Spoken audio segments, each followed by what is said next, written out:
Well, I am an admirer of Elisa's. Elisa has even worked for me, and the fact is that she is talented. What's it called? Kermit and Friends? Kermit and Friends. Kermit. But if Kermit, you're saying like not to do, Yeah, wait. I actually have watched a few hours of Kermit and Friends. How many hours have you watched, Natalie? Oh, no. Probably indulged in 8 hours. Holy. my wife and I watched Benji's ex-girlfriends or whatever's going on. We watched this crazy podcast, and I have to say, this is one of the, probably in the top 5 things I think about right now. She has a podcast, but she gets to come on the radio. It is craziness upon craziness.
Hi, everybody. Welcome to Kermit and Friends. I'm Elisa. This is Fozzie, and Kermit is watching from heaven. Attention, this is for the ladies of the Kermitarian Church. Are you sick of dating wealthy guys that pay for everything? Are you tired of sitting in a flashy sports car that's so low to the ground you're basically sitting on the street? Do you want to really lower your credit score in a very impactful way? Find a guy who doesn't have electricity, a car, any clean clothes at all, and only eats stolen Fritos from the gas station. You want to meet new people? No problem at all. Drug dealers and criminals are always around. Haven't been to jail yet? Oh, you will shortly, because your scary boyfriend invites a gang to dinner and they're all shaking from drugs. Forget about going to the gym. You'll be running from the cops. You don't need Botox anymore because your face always looks like this. I have so much experience with having a scary boyfriend that I wrote a poem about it. My scary boyfriend, he's witty and smart. He loves me so much, he has a big heart. The people that he's around, they don't have a lot of money. They don't go outside when it is sunny. My scary boyfriend's apartment is full of white dust. I said, you have to get a cleaning lady. To date me, you must. The cleaning person I hired walked in and out. She said, what is all this snow and white dust all about? My scary boyfriend steals knives from all over town. I said, Andy, please, I beg you, put those knives down. Why steal, Andy, please? You don't need those 3 skis. It's not even winter and it's 100 degrees. But alas, I love him. He seems to love me. I ask him every day if marrying him is okay. And he says yes. Right after he gets divorced, he promises that will happen. I believe him, of course. If you want to help Kermit and Friends, subscribe to Elisa Jordana on YouTube and email me for additional support. I am elisajordana@gmail.com. We love comments in the chats, so you can comment here in our chat. We love when you make screenshots and clips. We like press of any kind. Even negative press is fine with us. Okay, it's fine with us. Let me just get really quickly. This guy's in a rush here. Ham hands Bill here. Ham hands Bill. He doesn't have much time. He's a very important guy. Welcome to Kermit Friends. Ham hands Bill. Hey, what's up, Elisa? How you been? All right? I've been okay. Not the best ever, not the worst. What about you, Bill? What's going on in your life? Pretty good. As you know, I've been vaccinated fully, so I'm immune.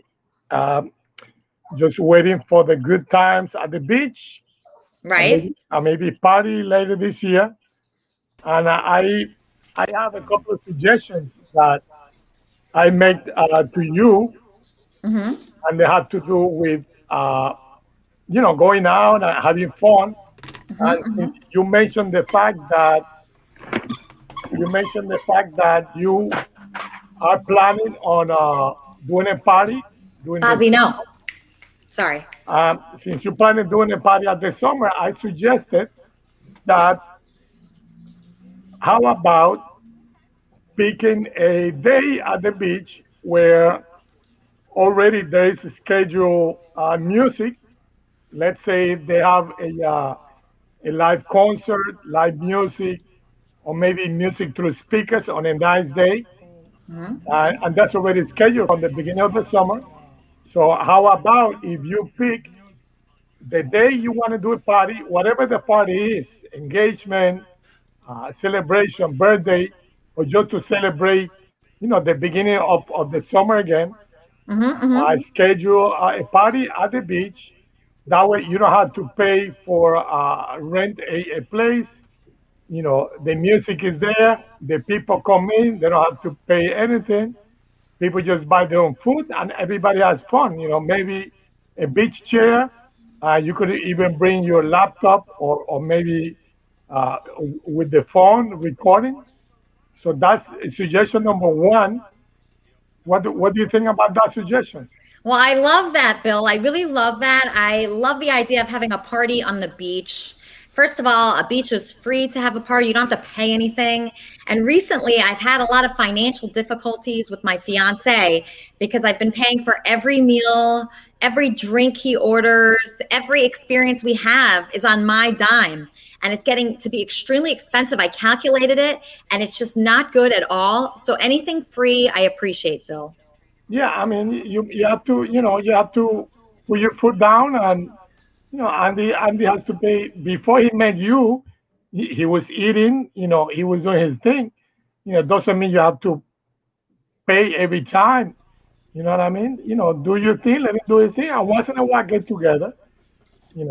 So anyway, suggestion number 2,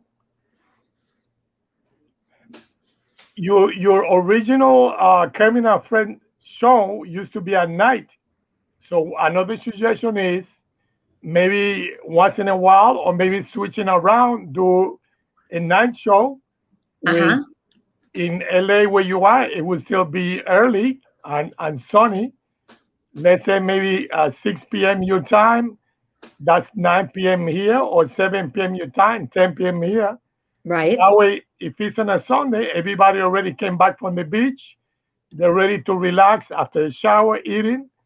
You get more people, after they enjoy, the Sunday, whatever they go out to do. What do you think about that?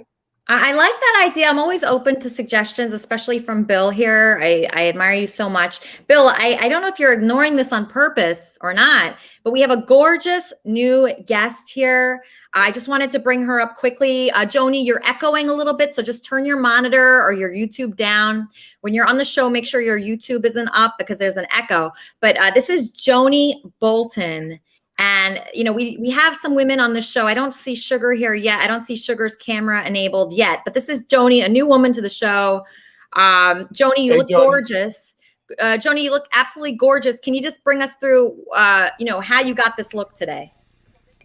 Well, a lot of searching for things to wear fill this big old torso that I have. And my daughter helps me with my makeup. So the things your volume is down. This color. Huh? Your volume is down. My body, what? your volume. I turned him up. It's okay. I got him. Okay, so Joanie. Okay, so you were originally John Bolton. You're now Joanie Bolton. Tell us what inspired you to make that change. Not permanently. This is just for, being on the air. I'm not living this lifestyle. People are thinking that I am, but I'm not.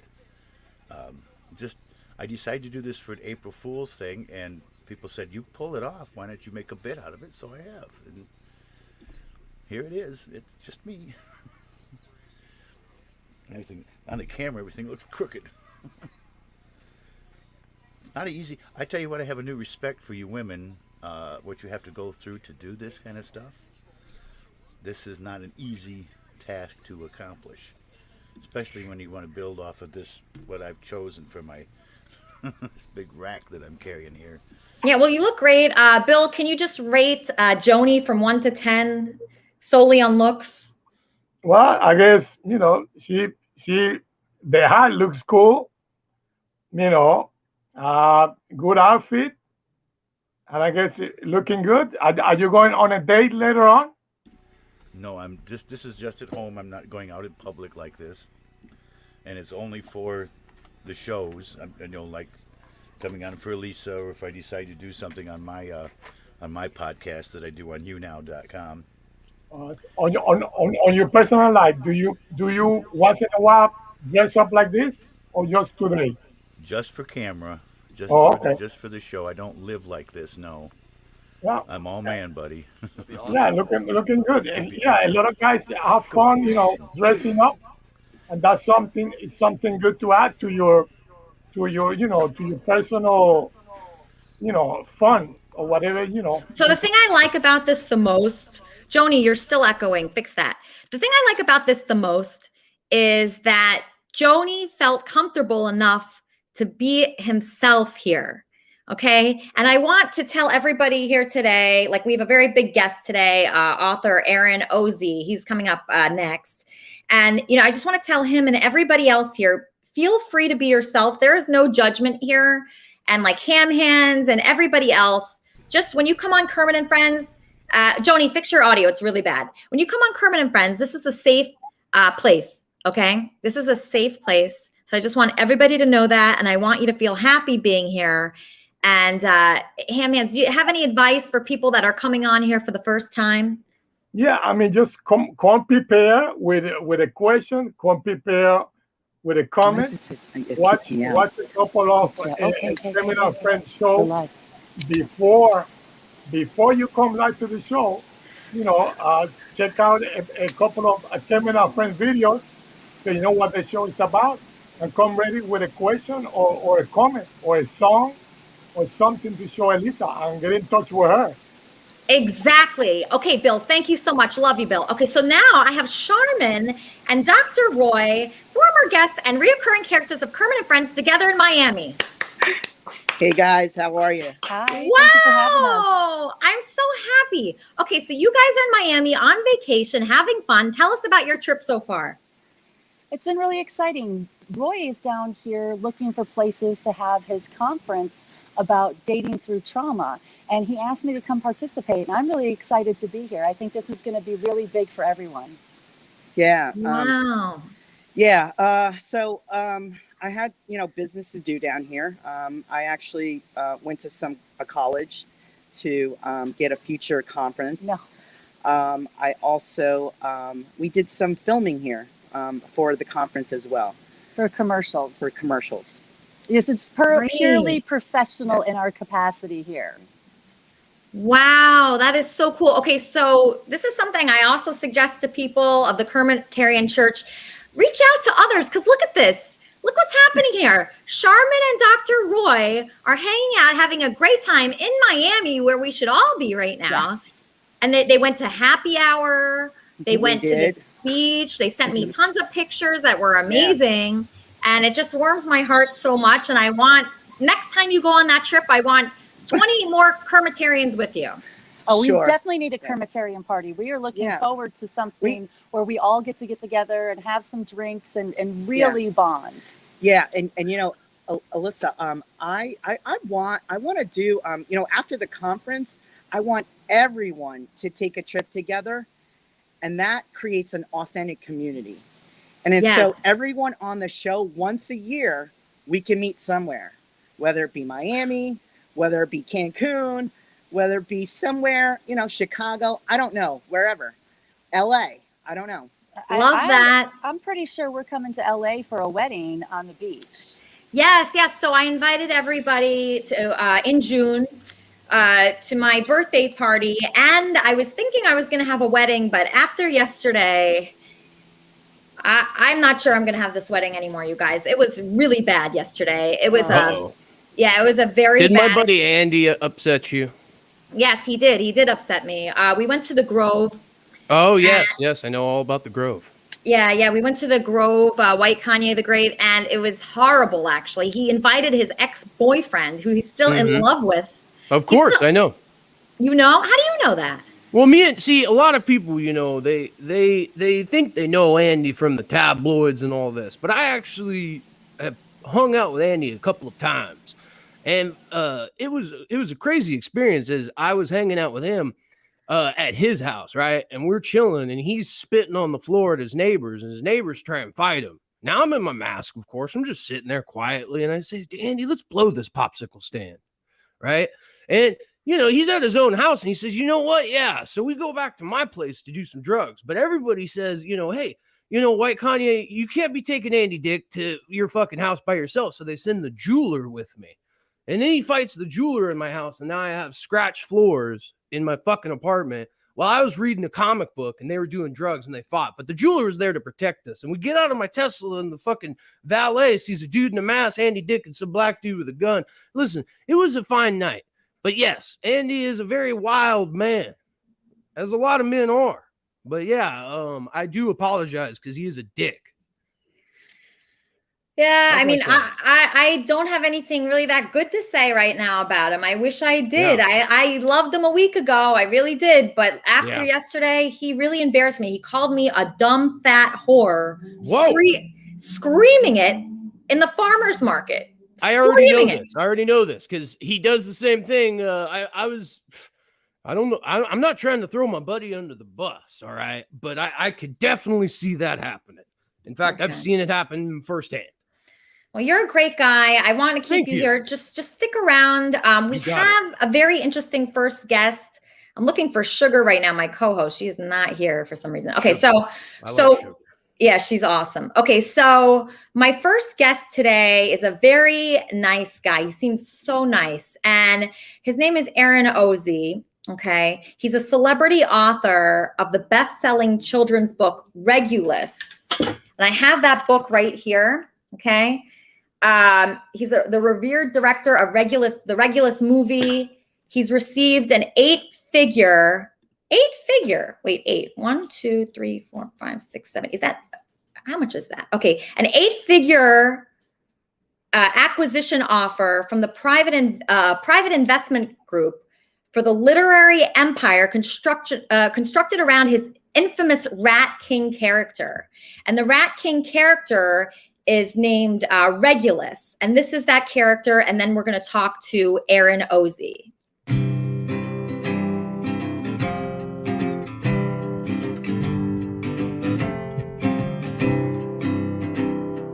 Found in a hole, an old rat you should know, Regulus, king of the mice. He hoards all the cheese that only he eats. Regulus king, he ain't nice. His kingdom murmurs, and their stomachs groan. He rules with ease and is always kept full. He won't share a nibble, morsel he won't. Regulus regret is all that he'll know. Welcome to the show, Aaron. Hi, thank you for having me, Elisa. So happy you're here. Big fan. I love your style. Okay. Your yellow suit, your cheese ties. And I know, in your book, Regulus portrays some bullying and has very anti-bullying messages in it. Okay. Yes. So a couple of the fans were asking me, were you bullied as a kid? Is that what inspired you to write this book? Yeah, unfortunately, I have not had the best of luck growing up, in a reasonable environment, especially in school, just because I've always been a bit different because of my interests and, having become the Aaron Ozey that everyone knows today. There's obviously, a lot of work that was taken into account to get to this point, but also a lot of tragedy that I had to face. My parents have been, my mom had divorced when I was very young, been married several times, constantly changing households, so my home life wasn't the best. And, so having to kind of, fear whoever she was with at the time, was a big aspect of my childhood. But also on the school front, I knew what I wanted to be from a very young age. There was something about having my words imprint and sharing that with people around the world. And, just knowing that really drove me to this point where I eventually started publishing books. When I published my first book when I was 15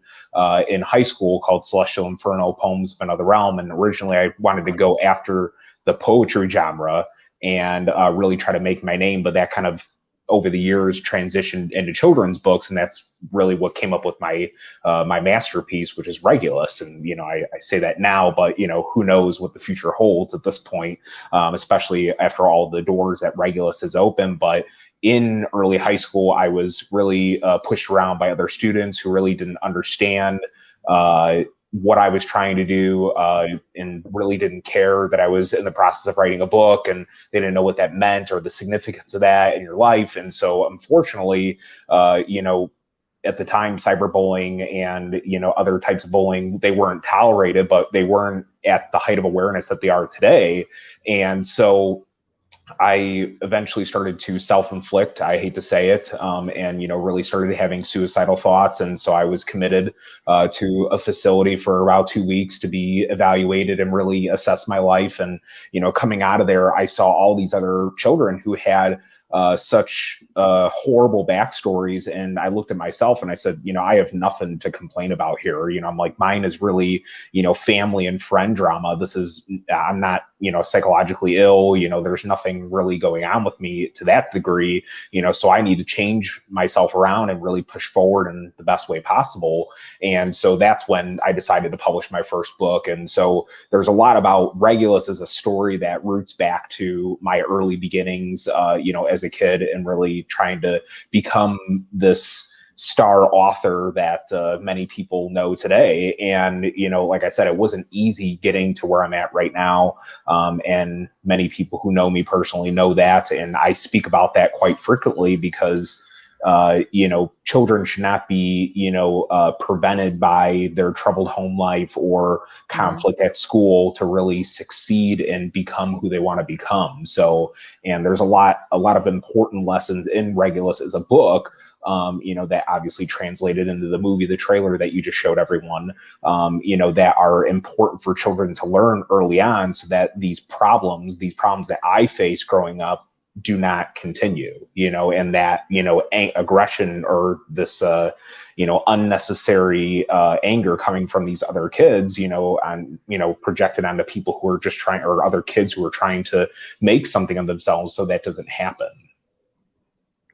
So is there a way to prevent that though, Aaron? Because it happened when I was in school, it happened when you were in school. Everyone has experienced this, and it is so horrible. I remember just thinking that was my whole world. You don't see the world beyond what's happening to you. When you're just a kid growing up and everyone's mean to you, you feel like there's something wrong with you.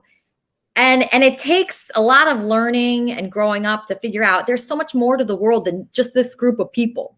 Right. And, unfortunately in, the high school environment, the college environment, it's really, even at that age, it's still tough to push all that negativity aside being emitted by these other students, because I think a lot of the aggression that I confronted was from students who were intimidated by what I was doing, didn't really know what they wanted to do when they grew older, and saw what I was doing as an oddity, but at the same time, something to make fun of, and now look who's laughing, and I hate to say it like that, but, it's true, and, you see most of the students that I went to school with, and they're not really doing anything with their lives, and, they've, didn't pursue their dreams or didn't really put themselves on the line like I did at a young age. And not to say that there's not any opportunity or more time for them to do so, but, at least now being, as young as I am, I feel very fortunate to achieve or to have achieved what I have,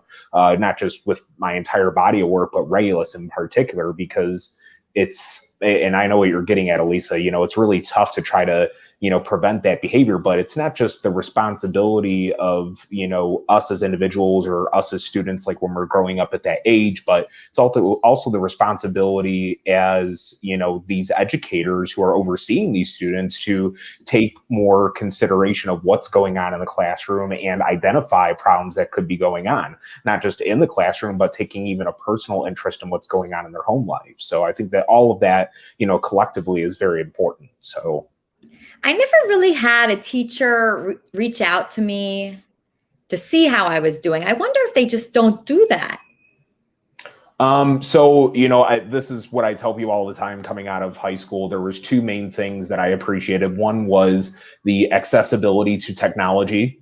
But it was also the guidance being given to me by my educators. And it wasn't really in a classroom sense, like, oh, I'm having trouble on this essay, or I don't understand this mathematical problem. It was really me staying after class and speaking to the teachers about their personal experiences, their private experiences, trying to learn from them so I could better equip myself, to face the real world. Well, even in the real world, though, Aaron, there still is bullying. I mean, I was bullied yesterday at the Grove. If you heard earlier, I was called a dumb bitch whore by my fiance and his boyfriend. And I was getting really upset by it. I got this feeling inside that I remembered from when I was a kid, having that same feeling. And I thought to myself, what should I do right now? What should I do? And I just thought, you know what? I'm just going to walk away. I'm not going to insult them back, right? Because then that makes me on their level. It doesn't make me a better person if I just throw back insults at them. So I just got up and I walked away and I said, I'm going to do something very positive right now. Because I think bullying doesn't end at adulthood. Like Joanie here has received a lot of bullying in the last 48 hours. Is that right, Joanie? Can't hear you, Joanie. Oh, there you go. You're muted, Joanie. I've been getting a lot of bullying for the last couple of weeks ever since talking about doing this, because, I've got people saying, are you going to have implants put in? Are you going to take hormones? Are you going to leave your house dressed like this? No, this is all, just for the camera. I mean, I don't live my life like this, but if I chose to, that would be none of their business anyways, They shouldn't discriminate no matter who or what you are. I'm just going for I'm just having fun with it. Isn't it called thespianism when you're an actor? This is a bit, this is a part, this is not me. I'm 61 years old, I'm 6'3", and I don't want to be a woman in real life. If I was going to do that, I sure as hell would have done it. I'm not, Bruce Jenner, shall we say. 1 second, I'm just getting a call. Kermit and Friends, how can I help you? Hey, Elisa, it's a hammerhead's bill. Hey. I do have a suggestion. Okay. And the suggestion is, I want to ask Aaron and the other girl, if they ever thought about taking a couple of self-defense classes. Self-defense classes? At least enough to learn basic of self-defense. When I was growing up, I took some classes. I took a karate for a year or two, and I was able to defend myself when I needed it. That's a good call. Thanks, Ham Hands. Okay, so Ham Hands is asking, I think, Aaron and Joanie if they took self-defense. Sorry. Go ahead. That's all right. That's all right, my friend. I know how to handle myself if somebody decides they're going to try to attack at me. I'm like I said, I'm 6'3", man.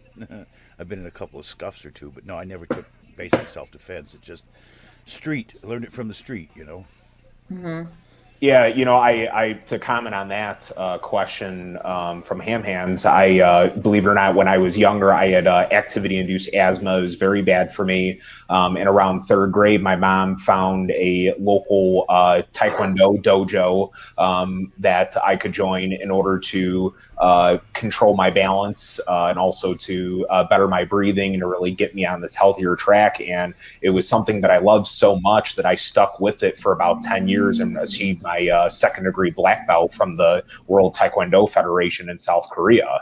And since I've gone through those experiences and, my master, Alfonso Kahar over here in Illinois, he's fifth or sixth degree black belt at this point, and him and I recently just connected, and it was really inspiring to not only understand how he and everyone else in the dojo helped me to better protect myself from attackers, or really just to have a different mindset, but it was nice for him as once my instructor to come to me as a student and say, now I am impressed, or now I am willing to learn from you because of what you have been able to achieve with your work being an author. And, that was very special for me. So, and, I think a lot of that is just important. You need to have, the skill set to defend yourself, but at the same time, to defend yourself intellectually as well. So. Okay. So, for the last week, I've also been having a problem with this guy named Bob here. Bob, I don't want to call him like a bully, but he has been saying a lot of mean things about me. And I was thinking maybe you could help us. Here's one of the things. Let's see if I have a clip of this. So then maybe you can just give me some advice. Let's see. Okay. It's called FU Kermitarian Show. Let me find that clip for you. Here it is. Okay. Y'all thought I was going to do your after show every fucking week? Man, slave for your ass for free? For nothing? No. I'll tell you what I will do. Every Monday at 6 p.m., I'm going to do the Fuck You Kermitarian Show. I don't know if that's what I'm going to name it, but something along those lines. Fuck You Kermitarian Show.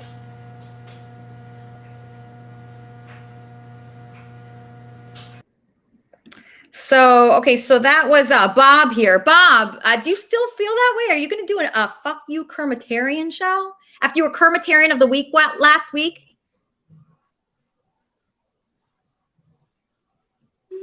Bob? Can't hear you, Bob.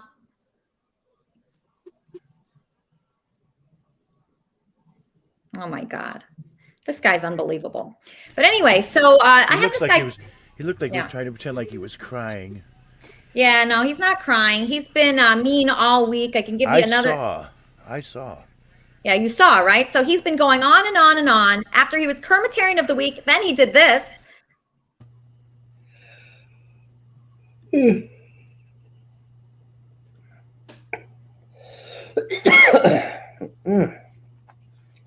My stomach's still not right. Gotta tell you, still not right. I'm hoping that sandwich I ate is gonna stay there.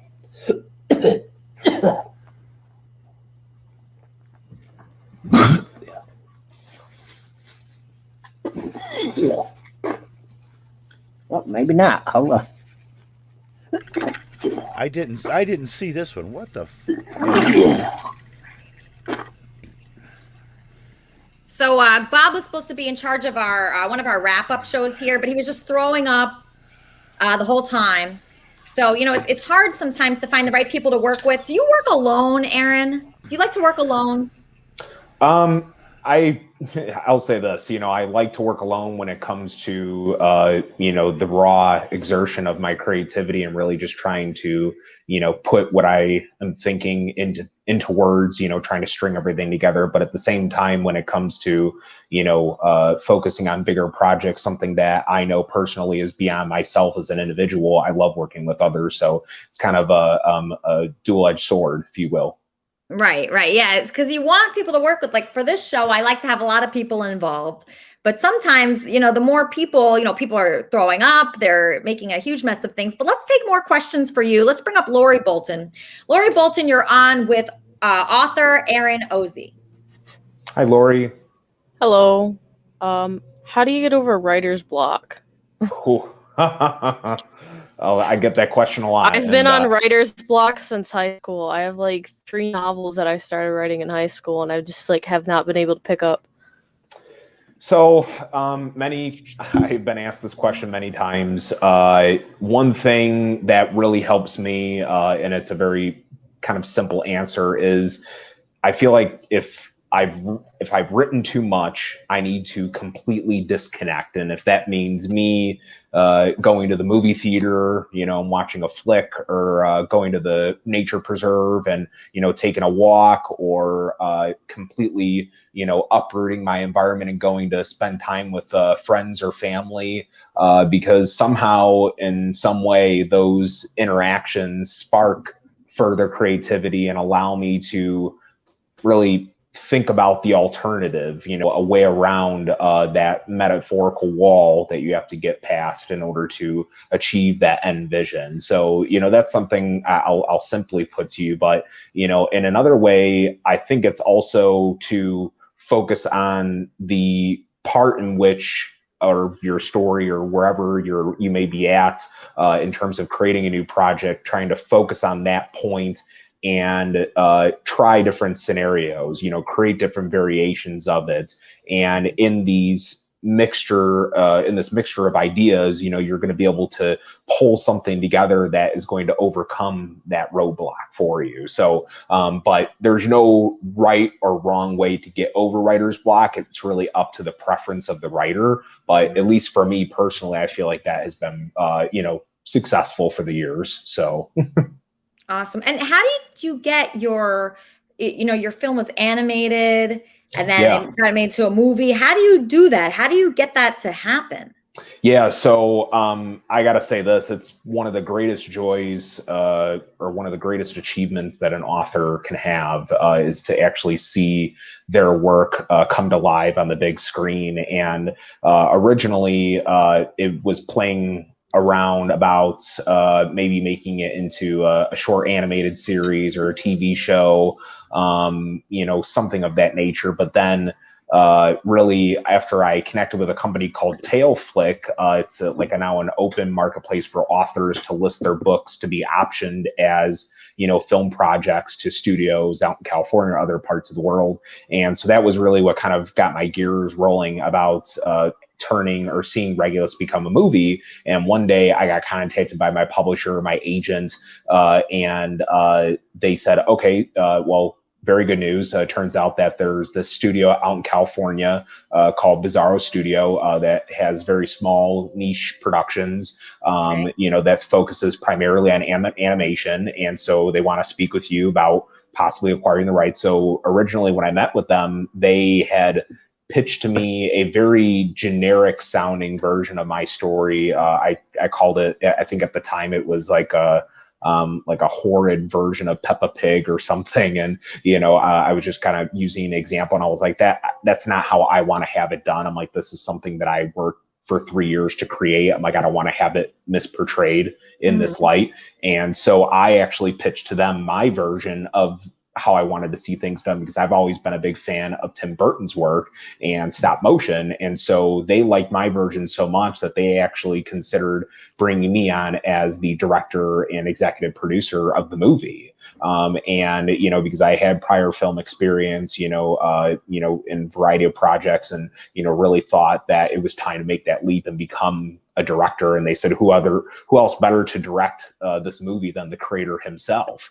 And so that's how really that came to be. But over the course of I'd say about a year, they worked with an animation studio down in Colombia.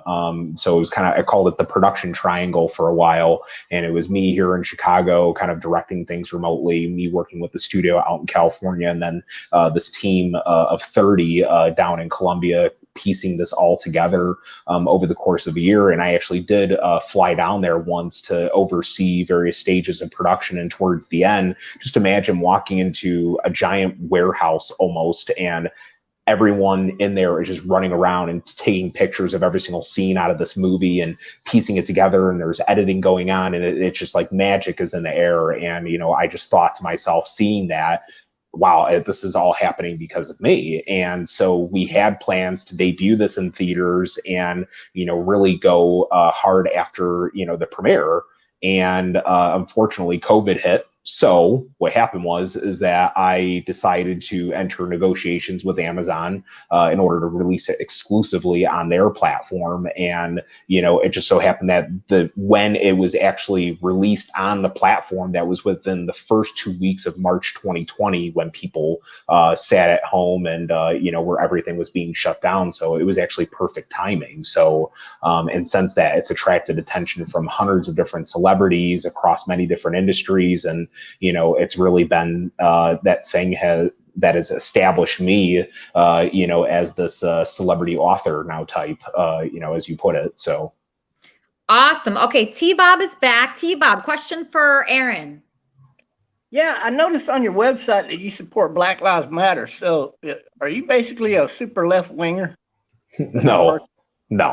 I really, at the time when the whole George Floyd incident happened, I wanted to find a way to support the community in general and really get behind a cause that, you know, was taking the world by storm. And at the time it really did. And I felt like it was my obligation to act and to support you know, what was going on in some way, shape, or form, because what happened was truly horrible. And I really felt bad, you know, about what had gone down. And so I attended some of the protests really just as a witness to see what was going on.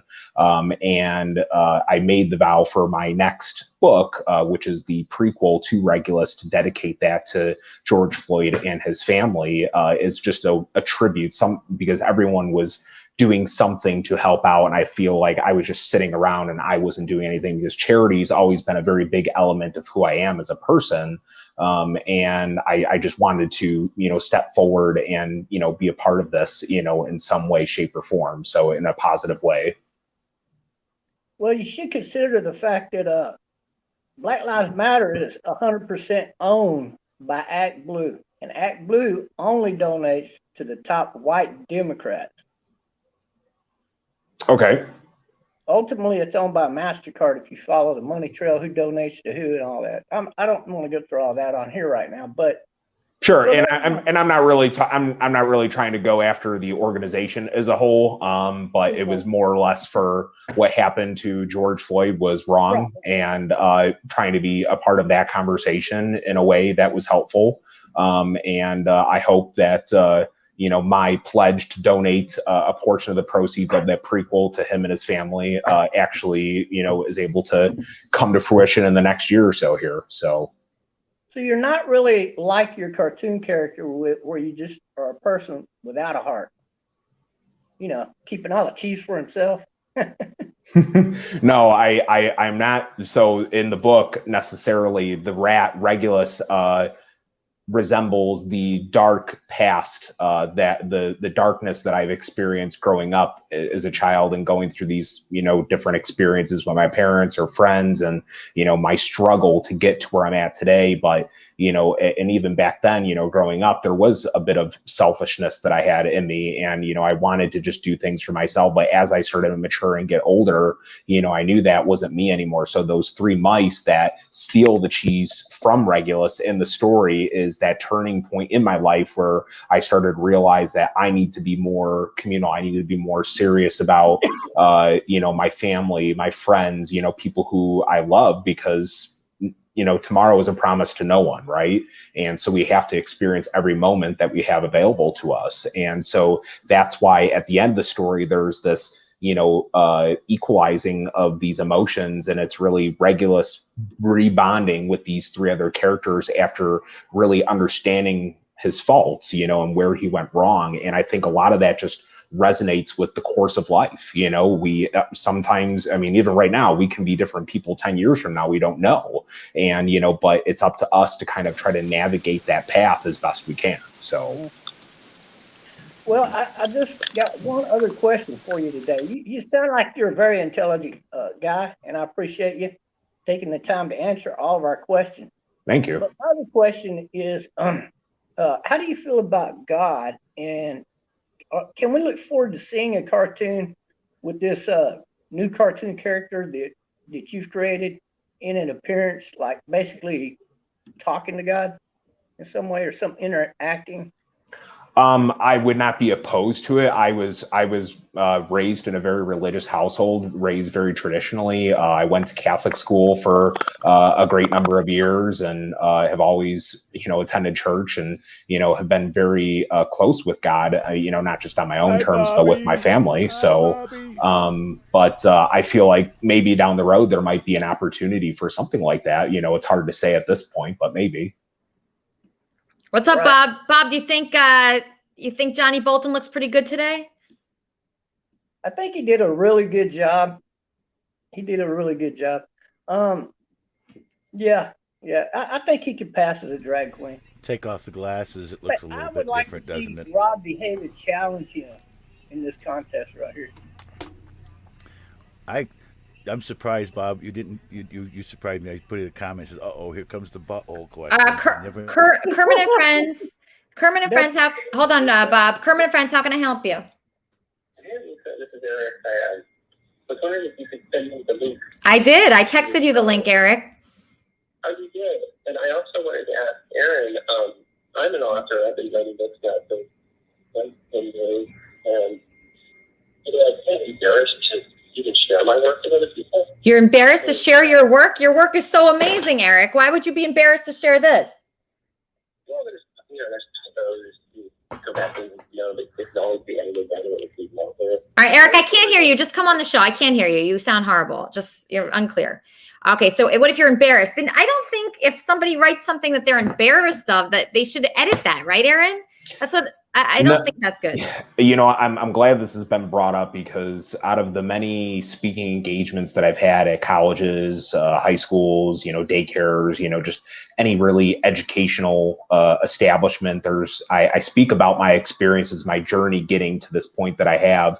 And after these talks that I have, there's so many people who will come up to me and say, I just wrote this book, but I'm so afraid to get it out there, or I'm too nervous to hear what people have to say. And, or I don't really understand the process. And it's all these excuses necessarily, but a lot of it is related to them not willing to take that leap of faith forward and just put themselves out there. Because I'll say this, there is no good time to put yourself out there. You just have to do it and see what happens and navigate that, or, ride that wave as it comes, So I don't think that anyone should be afraid about expressing themselves in any way, shape, or form. They should just do it to do it, because, we only live once, or at least we think so. And we have to really cherish the time that we have. And in the 25 years that I've been on this planet, I've really come to realize that. And I'm happy to share that message with people all over the world every single day, just through my fans, and really just trying to make sure that people understand that it's okay to be creative. It's okay to put yourself on the line, because that's how it happens. You just have to do it. You have to make that leap. So. And you know what? It is a leap. I think about Kermit and Friends. I love doing it, but it's like a torn, part bad relationship, part good relationship, doing Kermit and Friends. Sometimes I feel like I have so much joy about it. It makes me laugh. And then sometimes it feels heavy. Do you ever feel like that, Ben? Yes, all the time. Really? It's very heavy all the time here. Yeah. So when you have the Drunken Peasants podcast, does it ever feel like a love-hate relationship? Do you feel like sometimes you just want to say, forget this whole thing? Oh yeah, all the time, constantly. It never stops. But you just push through it, because the little nuggets of good times you have far outweigh the constant barrage of craziness that's always going on. Yeah, like sometimes I'll look at my Discord server and I'll see something so shocking, like Johnny, like transitioning to be a woman. Like I was so shocked by that. I couldn't believe it. And the fact that he wanted to share that with us, that makes my life, you know, that makes my life like worth living, is that I can facilitate something like that. And that's where it pays off. Or, you know, when Trumpster Bob pukes on camera, I mean, I could die after that very happy. Yeah. It's the Keystones. I don't think he'd puke as easily if he switched to a more higher quality beverage. I don't know. Oh, really? You think he just drinks too cheaply? Yeah, I think so. I think so. I think it's the all day drinking that's the problem. Yeah. He needs to pick a time of day. He should either start early and end early, or start late and end, you know, sometime before he reaches the 20 beer count. Maybe. I don't know. So something I noticed about your Drunken Peasant show is that you guys review clips, and I actually have a really funny clip to review. So I would ask for your help. Is that okay? Yes, that's perfect.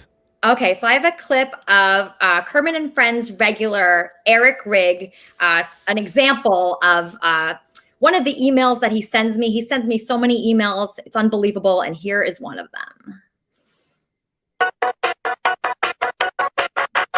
Boy, she's a nilf, boy, she's a nilf, boy, she's a nilf, boy, she's a nilf, boy, she's a nilf, boy, she's a nilf. I get excited by all the money in the club. I get excited by the boys showing me all the love. I get invited to the parties going around the world. I guess that I'm just a lucky little party girl. I heard about you, girl, you're into that new freaky shit. I like to rock you, boy, and you don't know the half of it. So now it's on, and I got you in my bed. I'll give you a night you won't forget. Maniac, maniac, oh boy. I got her doing things she's never done before. I'm an nymphomaniac, maniac, oh boy. I got her doing things she's never done before. I know you think that I'm just screwing and boozing. I know you think that I'm just losing. My last man got me thinking crazy incidents all night, S&M with certain emphasis. That's what I'm talking about, girl, obey me. But every boy wants to lay me and play me. What you did in your past doesn't faze me. And then one day she can see this and she can go, oh, love, you know. And I'd say, yeah, it's like, look at all the light in my life. You know, she loved that light. Oh, no, it's darkness instead. And you see, when I read books, I go, oh, no, for sure, there's a lot of darkness in there.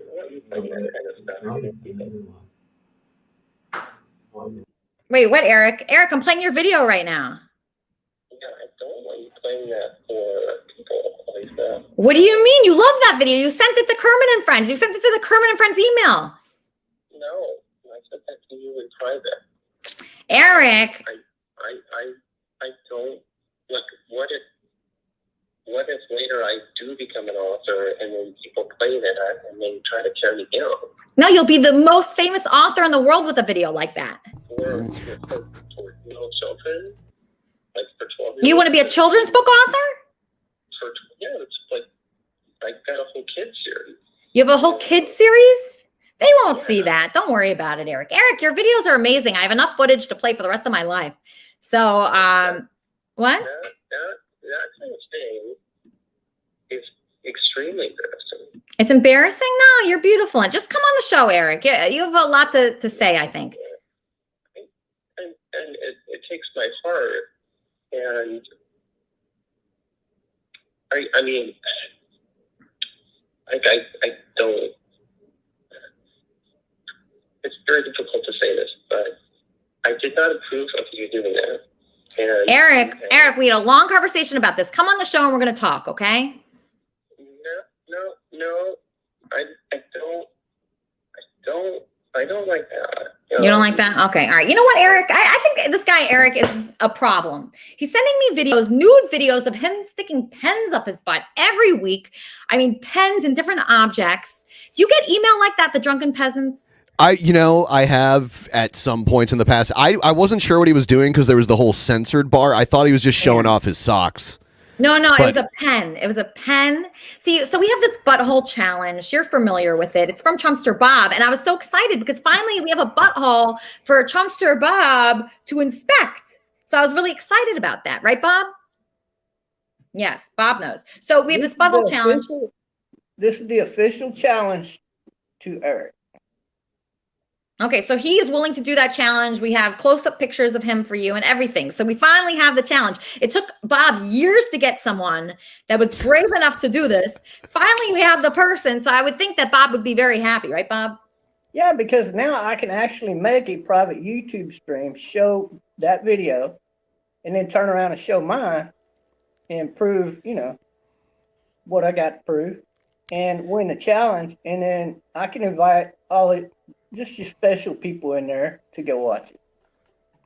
Interesting. Sounds like a good time. Yeah, and only the people I invite in would be allowed to watch it. You going to charge admission? Probably not this time around. Okay. All right. So what I'm wondering is, can you have videos like that and still be a children's book author? What do you think, Aaron? I would say I would ask that question to basically every celebrity out there. Can they still do what they do with embarrassing content about them being available so readily on the internet? And I think the answer is yes. But so we can. But maybe not, it's not something that I would personally do, but, right. Very few people would want to do that. If there's something that you particularly enjoy that is going to maybe weird people out, maybe you should do it in private, not in front of a camera. So I think that's what needs to be said. Right. So yeah, Eric, he has a lot of sides to him. And he's such a great guy. He has been after me for years now, and he sends me these videos every week. And one is more complex than the next. They get worse and worse, actually, or better and better, depending how you look at it. But yeah, he has so many sides to him. So you don't have to just be like a squeaky clean image, because you have a pretty squeaky clean image, I would say, right? I would say for the most part, yes. Yeah, but meanwhile, you were hanging out with my fiance, Andy. I have a video of that. Let me just play that video. Hey, Mom, Andy Dick has something to say to you. I love your son. He's awesome. Mom, can you believe it? I'm meeting Andy Dick in I person. believe in him.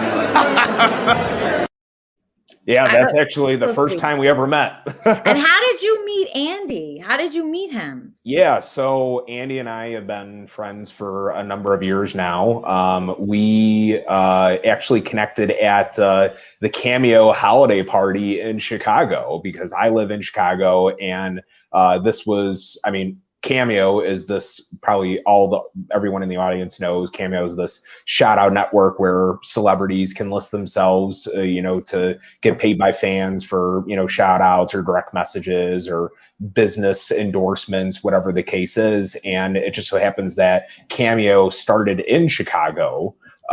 And so they just redid their office. So they invited all local celebrities in the Chicagoland area to come out and, have a drink, spend some time.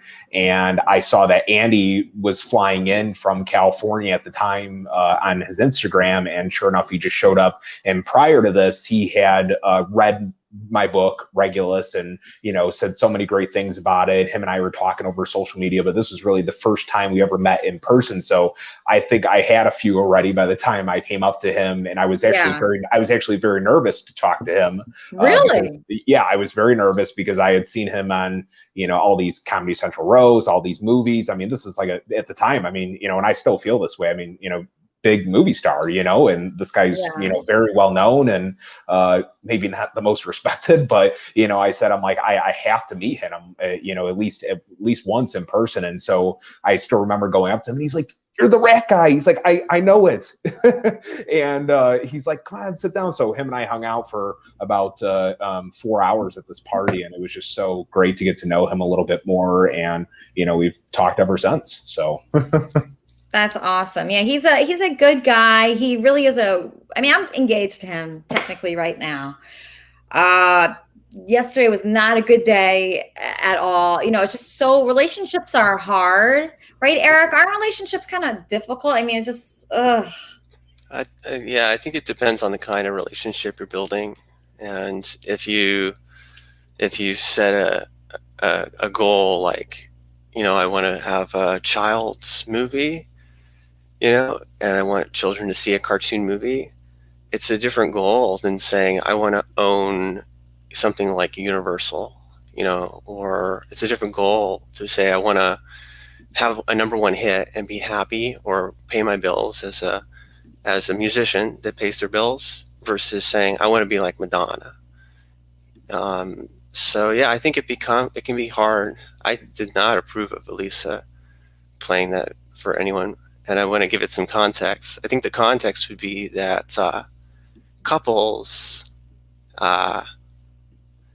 get kinky with each other, and there's this thing called the unknown, and then there's like unknown unknowns, things that jump out at you where you go, I was in the middle of becoming like the next Madonna, and this thing jumped out at me. I had no idea what it was, but yeah, I don't really know a lot of stuff, but yeah, I mean, I also know that it's awesome to be here on the show with you. And I did have a question for Aaron. Like, if I were to set out to publish a book, because I have like 5 of them, and I know in sales a lot of times you just want to put something out there and get sales going. You don't want to just like hang on to it while you're writing the sequels. If I were to set out on a goal of selling 10,000 novels, how would somebody like myself do that? You'd be surprised by how much word of mouth marketing is involved when a book is initially released, and you can instantly turn around sales like that. Because there's the statistic, that I came across at one point where most self-published authors only sell about 500 copies of their book in their lifetime or in the lifetime of that book. And it's a very depressing statistic. Really? Because you don't know how many of these books are, Pulitzer Prize winners, could become movies, TV shows, you don't know. And so I try to communicate to a lot of authors that it's not only about the sales, it's actually just starting the groundwork and moving up from that point, because publishers and, people, or readers around the world, they like to see a track record. They like to see, that, you have done it once and you can do it again and again and again. And there's this consistency, right?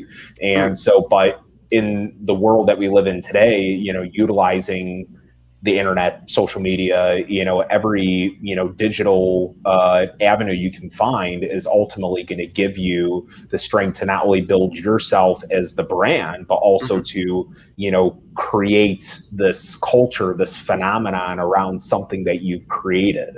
And, you need to exploit every single aspect of it. And so I think there's a lot involved with actually reaching that goal, but it's not unrealistic. So because even in most traditional publishing deals, even a first run print will typically be around 10 to 15,000, I would say. So 10 to 15,000 yeah, and 10 to 15,000 units that are produced in the first run of printing, and then they'll distribute those. And if you get signed on with a traditional publisher, of course, but if you don't sell that print run within the first 90 days or a certain period of time that they set in the contract, the likelihood of you being renewed for another book or, getting picked up by another publisher, grows extremely slim. So, I will say that.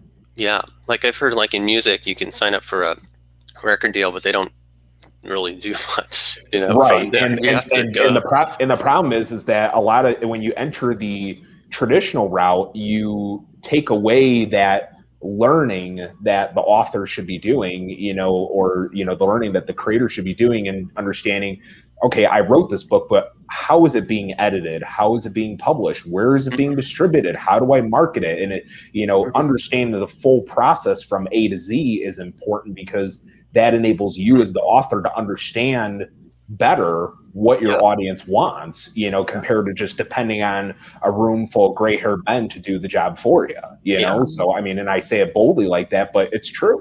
Because traditional publishing is still like that, and that's why I really don't encourage people to submit their manuscript to 100 publishers and just wait on them for years. And that's time you could have, used to self-publish and actually get it out there a lot sooner. So and tell people about it, tell your friends about it, tell your family about it. I love your story, Aaron, because you actually negotiated with Amazon in the end. You were the producer on the project. You told them, hey, I think it should be more stop motion, and they loved it, and you like led the charge as well. But also you had something that you'd worked on for 3 years, your love child, and it must not have been easy to give it over to a team and trust them like that. How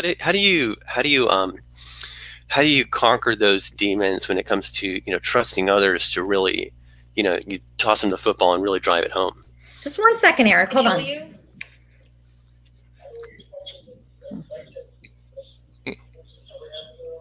No, and I will never be able to even see any more texts because I don't have electricity. Baby, you gotta help me with this, like, for real.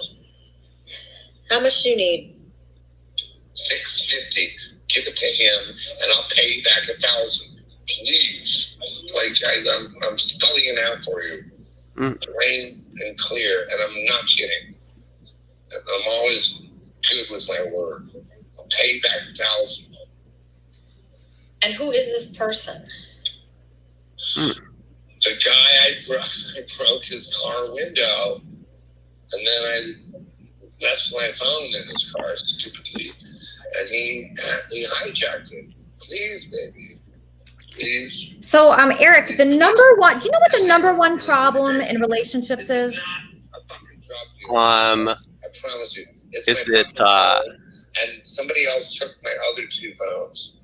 I'm really at my wit's end. I'm thinking it's probably getting the right wetsuits to go and learn how to go surfing together. No, Eric, it is not.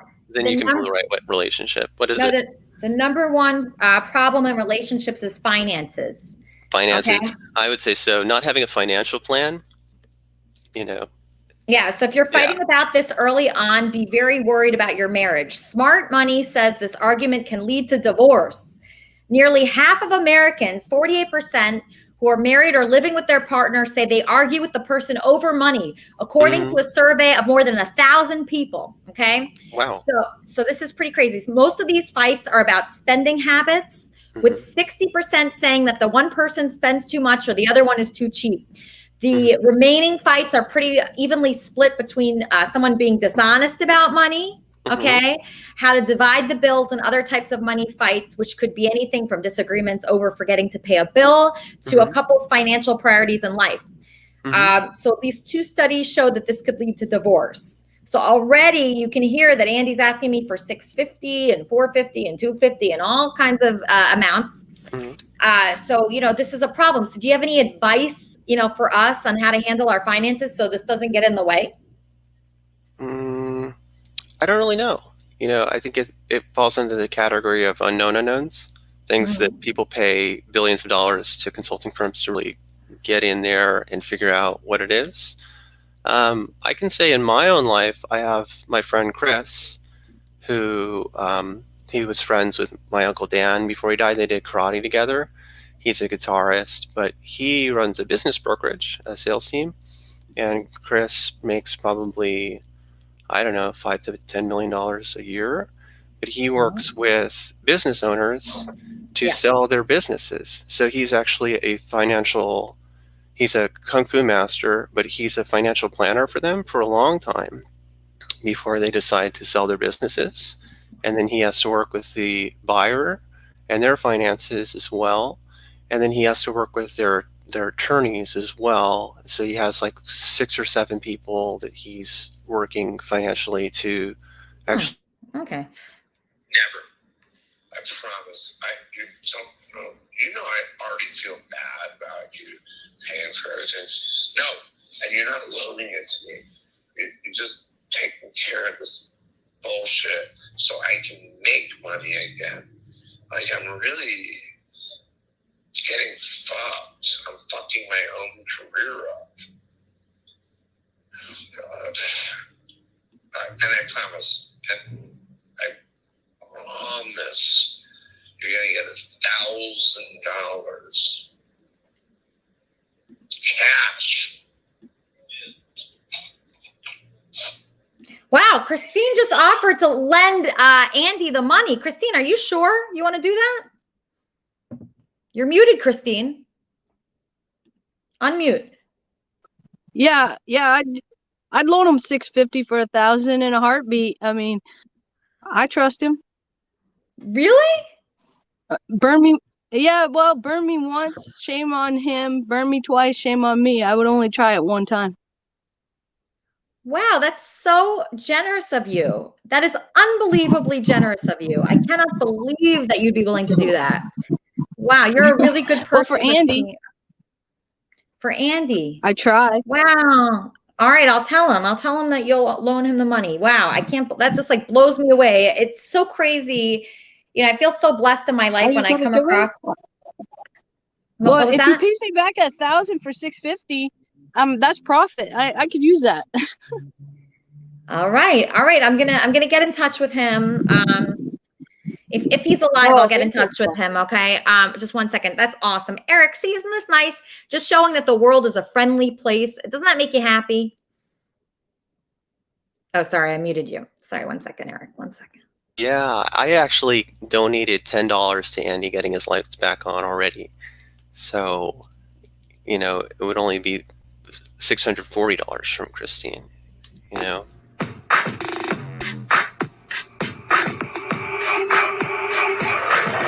With the green gang, it's a mean thing. Got the block shot down like Sean Gang. We strap, purple getting clapped. Green like the cash that we keep stacked. He's a killer, straight up killer. He green and he mean like a drunk caterpillar. You like that, Eric? Yeah, I like that a lot.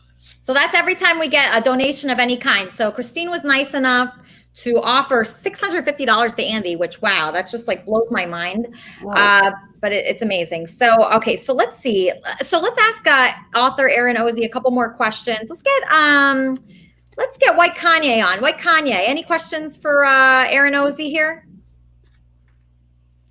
You know what? I'm really happy to hear your story out there. As a supervillain myself, I feel like I'm an author to my own life.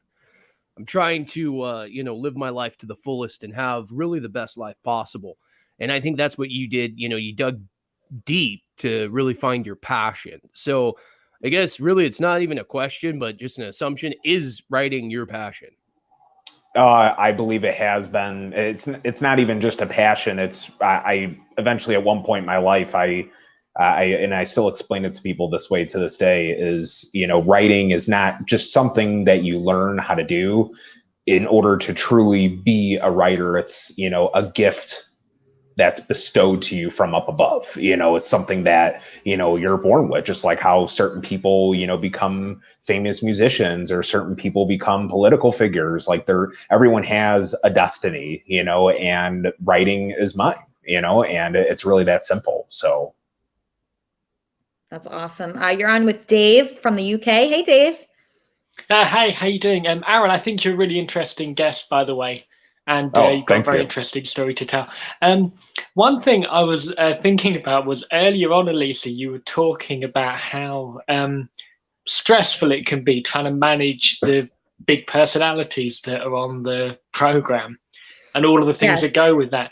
And it's funny because when I look at the Discord, there's like one really nice message and then there's like 99 messages where everyone hates each other's guts and it's like WrestleMania. And and I was thinking it'd be real funny to do like a kind of Judge Judy thing, but like Judge Elisa, and you could get a robe and a wig and a hammer and everything, and you could get two people who've been fighting all the week on Discord and you can fix their problems for you. for them, because it's real funny because like everyone came together because there was something in the program that they really liked and found fun and related to. But yeah, it kind of goes into like that, just gets forgotten about real quickly. And probably if you brought everyone together, most people in the world probably do like each other and get on with one another. You just kind of need a leader, and I guess you are the leader of Kermit and Friends. The thing is, though, Dave, I don't really want to be the leader, like in Discord and all the fan clubs. So I was listening to Howard Stern the other day. He was talking about, I think he was talking about message boards and going into the message boards and reading what the fans wrote. And he was really frustrated, and you could tell he was upset. And I was thinking to myself, this billionaire is sitting in his mansion, with his maids around him and probably his butler, being upset by what people are saying in a stupid message board on the internet. I promised myself I would never be that person. I'm never going to be upset. I'm never going to go. If I get upset by anything, I'm walking away. Okay. So if I go into Discord and they're fighting about some nonsense or saying things about me that I don't like, I'll just leave it. I don't want to get too ingrained in that aspect, because I heard a very good quote the other day, Dave. The quote was, I think this was the quote. It was, to lead an orchestra, you have to have your back to the crowd. Yeah, it's good. Yeah. So when I read that, it really made sense to me. Because if you listen to what everybody says, there's a million peanut galleries out there, right? And they all want to get to you, and they all want to say things. I mean, I've had people DM me to get rid of Corey, to get rid of T-Bob, to get rid of this one or that one. And I can never listen to get rid of Barry. Hold on one second. Kermit and Friends. Hey, Elisa. What's up? Hey, you on air or are you end already? I'm on air. What's up? It's Barry from Florida. So it's Barry Mezzi. What's going on? Well, I'm upset that you're not with Charmin and Dr. Roy right now. Why wouldn't you hang out with them? They're in Miami. They're right by you. Why aren't you with them partying and having fun? Because I can't. Why not? I have to work, and there are certain other reasons behind that I won't get into publicly. Okay. Okay? All right. I just logged into the StreamYard, and it wouldn't let me log on. So the reason for that is we're full right now. So a lot of people can't get on it. Author Aaron Ozey, people really want to talk to him, but unfortunately, we just don't have the room in here. But if you have a question for him, or if you have a question for me, I'd be happy to hear it. Or isn't there some problem with you and Bob? Do you still have the second voicemail I left you the other night? Just say it now. I know you have something to say about Bob. Just say it. What is it? Okay. It's not about Bob. It's about you. Okay, the thing regarding Bob is being dealt with, okay? Hmm. But Bob is a prick, okay, bottom line. He's a jealous, hating prick, okay? But you need to learn how to conduct yourself appropriately and professionally in a more better manner. And stop exploiting people with mental illness like Eric Riggs and others like Trumpster Bob and others, okay? You need to learn to stop exploiting people, Elisa, okay? Bottom line, you're playing everybody, okay? And we all know it. My friend knows it. He sees it right through your videos, right through the show. He's seen it, the segments. And he asked me, so she tells you that she loves you, and then she loves Indy Dick, and then she loves Quigley, and then she loves all these people, right? Which one is it? You see what I'm saying? So it's like, so you're like Eric Riggs, like you're exploiting everybody, you're leading everybody on with shit, okay? And then you play one person against another. It's like a never-ending back and forth fucking high school drama show again, okay? I'm 41 years old. I don't have time to go back to high school, Elisa, okay? I do this show out of courtesy. I'm going on the Donna Drake show most likely very shortly. I'm waiting. It's 80% certain, okay? May 17th, 80% certain. I got an email for that day. 80% certain. She's waiting to review my show, okay? Going on CBS. okay, in New York City, CBS, and worldwide on Footprint TV and Viewer TV in over 25 countries.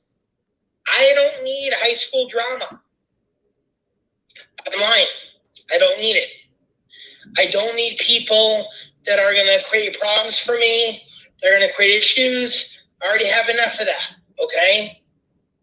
So that's all I wanted to say, okay? So grow up a little bit, learn how to conduct yourself a little bit better, and keep in touch, because you're a nice person to me, but I feel you exploit people with mental illness, bottom line, okay? Thank you. That's it. Aaron, do you have anything to promote? Well, that's an odd transition from that call, but I never like to speak negatively towards women. I think that's wrong in the first place. But something like there's a time and a place for everything, I will say. But I know you got some interesting characters on here, but no worries. But no, I just want to say really.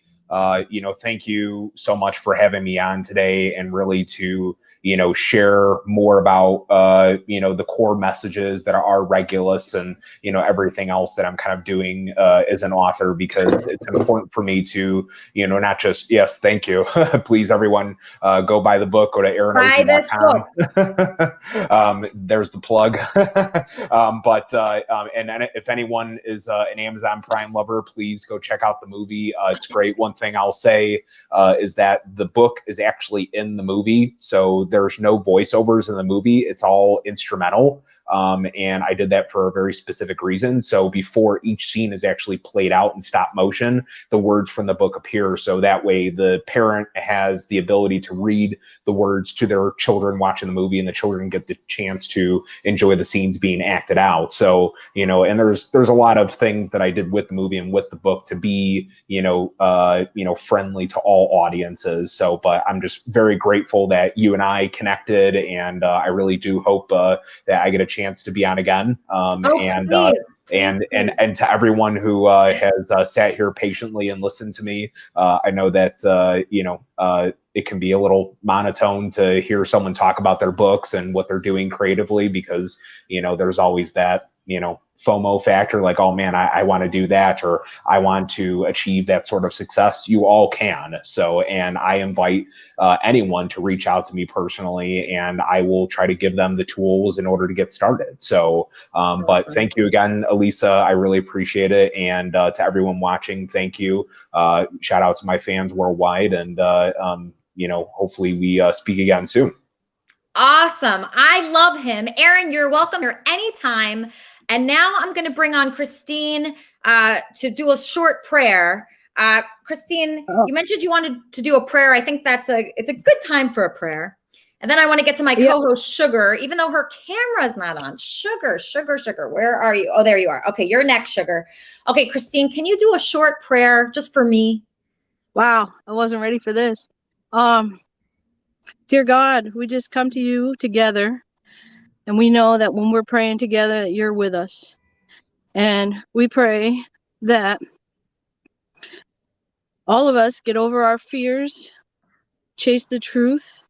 We know that each one of us are at different points in our journey, and we're going to disagree at times. But the further we get in the truth, the further we agree on your word. And please help us to overcome our fears, chase our goals, spread the word, bring heaven on earth in Jesus' name. And I pray for Elisa. I pray that she keeps continuing this process. She is a prime example of somebody who does not judge people. And that is exactly what you want us to be, is non-judgmental. And I thank you for Elisa and her show. And I pray for Andy. Andy has his struggles, and I see them, and I love him, and I pray that everything works out. In Jesus' name I pray, amen. Amen. Thank you so much. I love you. You are fantastic. I'd love her to do a prayer every week. Sugar, it's been hard to find you today. Where are you? Oh, I went outside today because it's pretty, and then I got involved in the chat. So what did Andy say to you? What? Andy hates me right now. I'm hated by Andy. He likes Lucas better.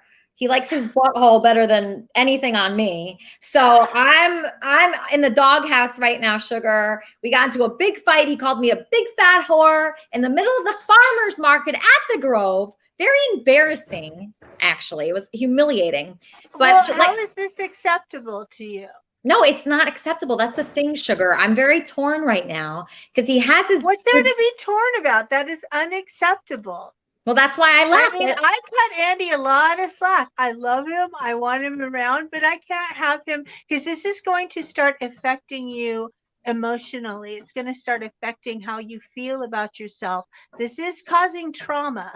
And like, you know, we might think it's not. We tell ourselves all kinds of things, but every time he says this to you, it is causing you trauma. So it has to stop. Yeah, I actually did feel trauma yesterday, to be honest with you. When we were in the Grove and I had two grown men calling me a big fat whore. And you know, who was the other one? This guy Lucas, his boyfriend. He has a boyfriend. And he's there and he's staring at me and they're all jittery and they're screaming at me. And I saw children looking, I saw families looking. And that's something that it was humiliating. It was. Of course. Okay, this stops. This has to stop now. This is going to hurt you. And that's like bad for the people around too. Children shouldn't be hearing that. So this is being inflicted.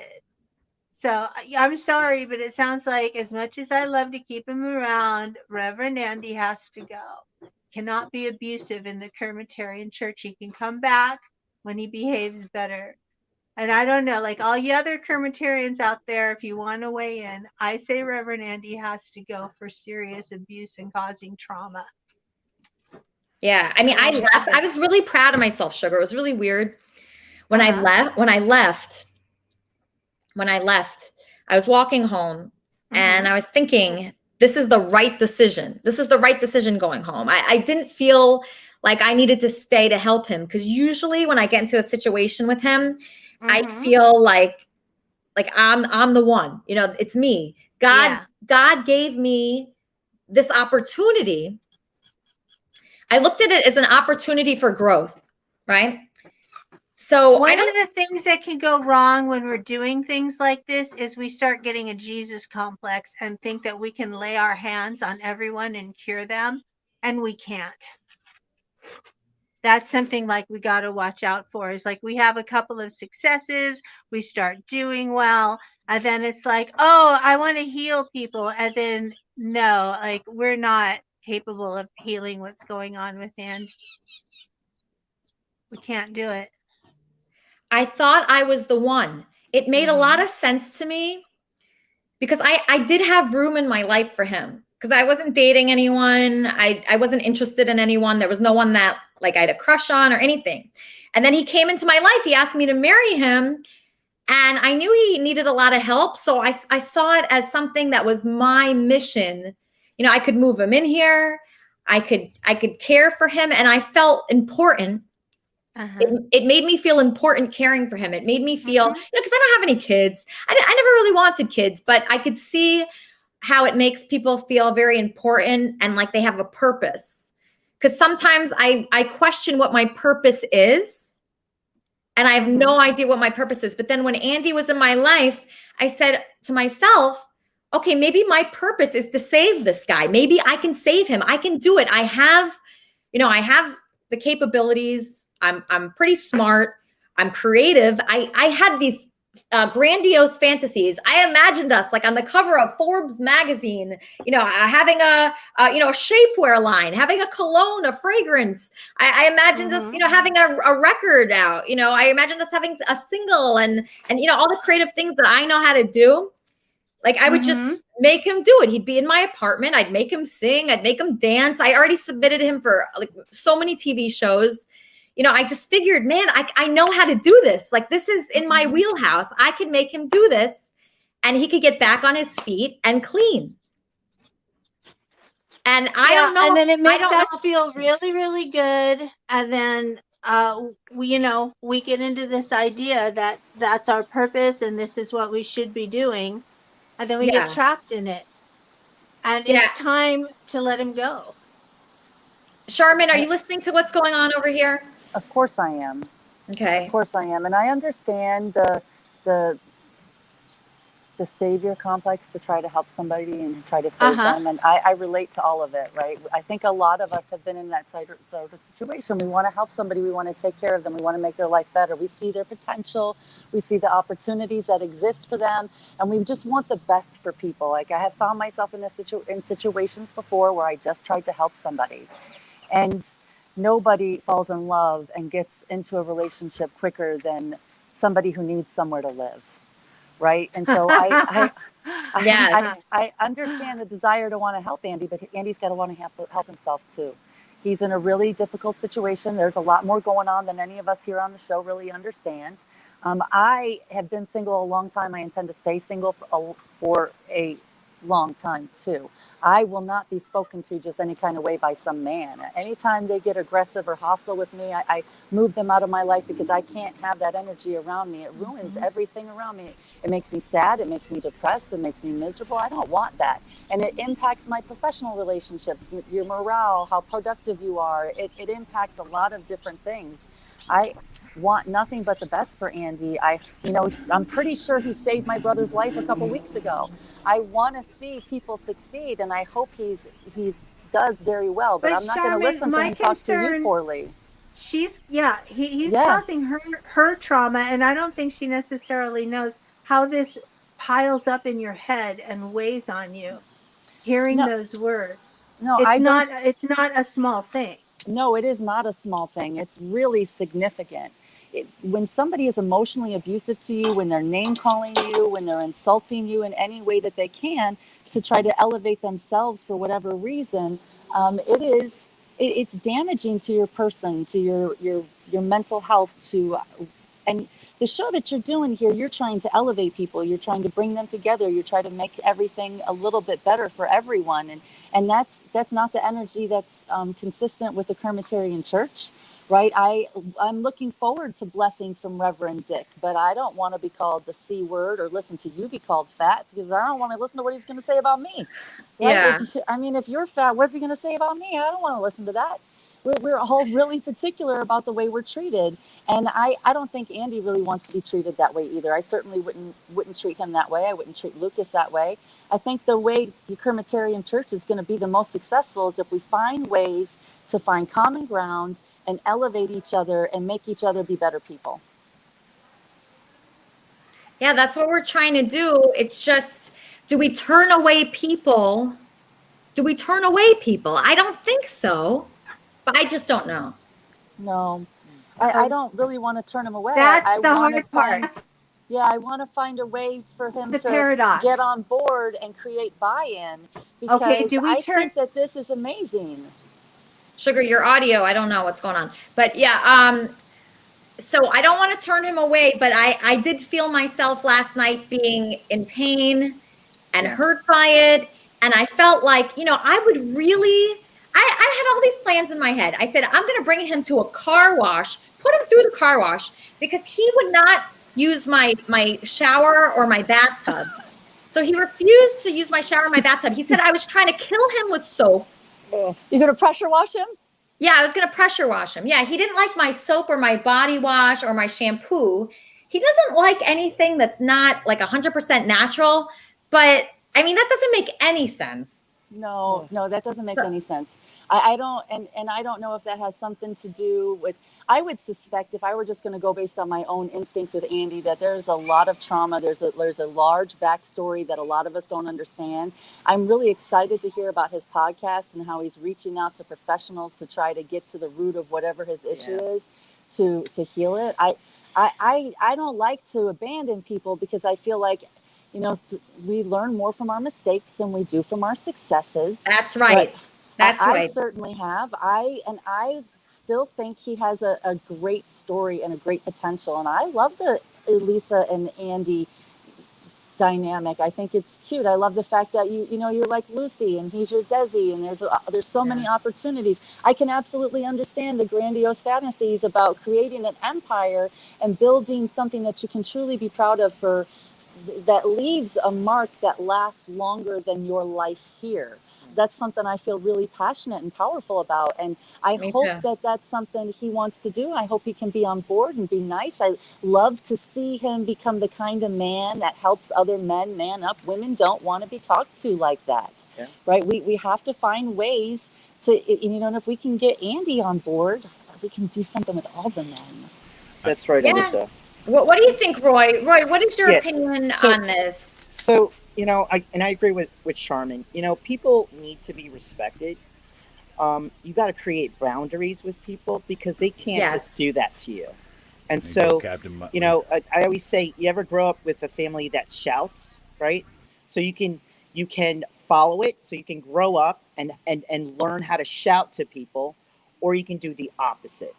And so Andy has a decision to make, and you actually have a decision to make, where you can't be treated the way you are. You're his girl, and he's with someone else in front of you, and it's kind of disrespectful as well. For you. How's that dynamic working? I don't. It's horrible. It's the worst dynamic possible, you guys. It's literally the worst. But I always think this is in my life for a reason. I'm supposed to be helpful. I'm supposed to go over there, and I have to drag him out, whether he likes it or not, feed him, clothe him, get him on drugs, and I can do it. But I don't want to be talked to like that. I don't want to be disrespected. And if that's part of it, then I got to just let him go. But if I read that he's dead in a month, you're going to be heartbroken, and you're going to feel like be, it was your fault because you didn't do enough to save him. That's the type of person I am. I see that in you so clearly, right? I don't want to walk away from him and have something bad happen to him because he's surrounded by dangerous people. But on the other hand, I don't want something bad happening to you either because he's surrounded by dangerous people. Like it's a self-preservation thing. We have to figure out where our boundaries are, what we're okay with. And we have to do whatever we can to be successful and be safe. Yeah. It's a scary time right now, and he has some questionable allegiances. Yeah. Well, Alyssa, I want to say you're responsible for your happiness, and Andy's responsible for his own happiness. So when he says something like, you need to feed me, well, you know what? He's a grown man. He can feed himself, and you guys could also feed each other, So, but he can't rely on you to be this primary caretaker for him and, feed him and clothe him and pay for him as well. It's just, it's going to be unfair, and you're going to feel like you're the one going to feel gypped. It's, everybody always says we're using each other, but I really do feel used right now. I do when I feel like he's so into this other guy, but I'm paying for dinner. I feel like I'm being used. I do feel that. And you have two boyfriends, and are you having any enjoyment out of either one of them? Andy, I do enjoy being with. I do enjoy being with him. You guys, are you guys going to be on our wrap-up show today? I'm not 100% sure what we're going to do. My battery's draining quickly. Oh, no. Okay. Yeah, so I'm not sure if we're going to make it to the wrap-up show. What time's the wrap-up show? It's very soon. What are you guys doing for the rest of the day in Miami? Any fun plans? There's going to be some more alcohol. There's going to be some more beach and blue water because blue water is good for my soul. It is my favorite thing about coming down to South Florida. We're healing. We're healing down here. We're doing business down here, and we're creating friendships. And I have a lot of friends and family here as well. So we're going to be, my brother is an executive chef at Daraku restaurants. So we'll probably go there. We'll probably go on Lincoln Road, go shopping a little, and then awesome. Hit the beach and stuff. I love that. I'm so happy you guys are together. Just real quick, I just want to ask Lori something. Lori, I want to make sure you wrote down two things, okay? Okay. Did you write down about Barry's call? When Barry called in to say that I took advantage of mentally disabled people, I really want that to be a topic on your wrap-up show. Yeah, I have that written down right here. Okay. And then the other topic that I want you guys to discuss is, can you help somebody if somebody's on drugs or they're an alcoholic or they have some kind of addiction? Can any outside person help? Has anyone here been helped by an outside person, or does it have to come from within, like everyone in the chat is saying? So I have a lot of experience with this, but I have a lot of thoughts about this whole Andy situation. Okay. So those two things are like my top things from today. And then also, Aaron Ozey, how he's succeeded in his career, and he has the animated film and everything. And I know people from the Kermitarian Church all are very, they have aspirations. They're driven. They're musicians, they're actors, they're authors, they're chefs like yourself, and podcast hosts. So I think just talking about what everybody wants to do with their life, like my things are always changing. I always want to do something different, and I always get inspired by other people, even from Andy. I've been inspired. He's done so many fun things in his life. He was on Dancing with the Stars. He just did a million fun things, and that's always inspiring to me.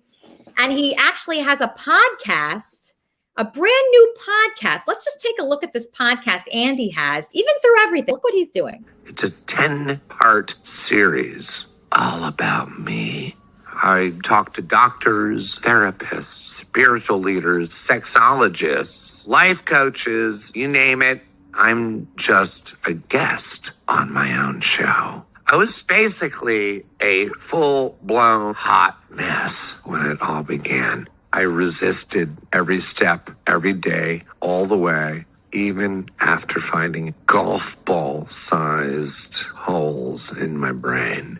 It's awkward, it's funny, it's serious, and of course, it's a little whoop-de-doo, just like me, okay? Everybody knows, well, they think they know what's best for me. And they're trying to help me get back on track. Good for them! And good luck. Get addicted to me, Andy Dick. ADICKTED. Out April 22nd on Apple, Spotify, or wherever you listen to your favorite podcasts.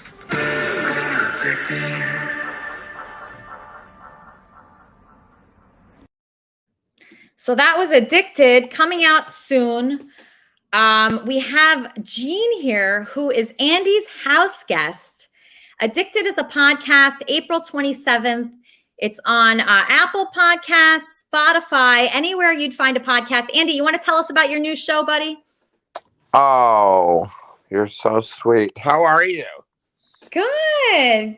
It's so nice to see you. Thanks for joining us on Kermit and Friends. You look so good. Thanks.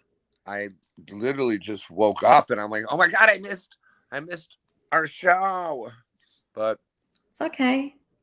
So yeah, that other podcast I do, Addicted, I think there's 10 or 12 episodes.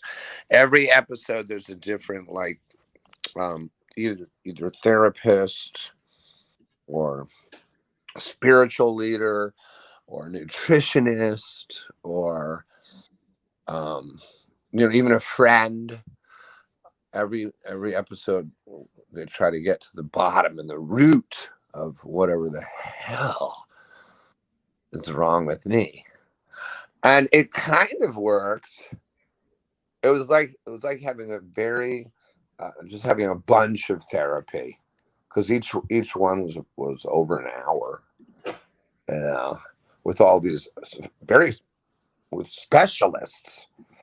One guy, I can't remember his name. I'm not very prepared to talk. It just came out. Or it didn't even come out yet, did it? I think it's April 27th. It'll be on Spotify. It'll be on Apple Podcasts. It will be on iTunes. Anywhere where you get podcasts, that's where you can find. It's called Addicted. And it's with Andy Dick, and Andy Dick is going to be the only guest. So he's going to have people helping him. But is it pre-recorded, or are you doing it every week?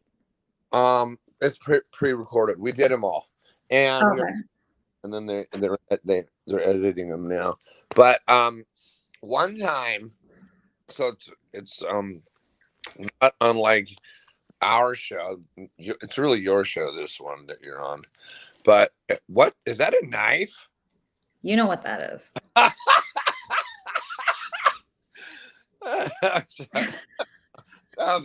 Did you talk about that? What do you mean? No. I could be.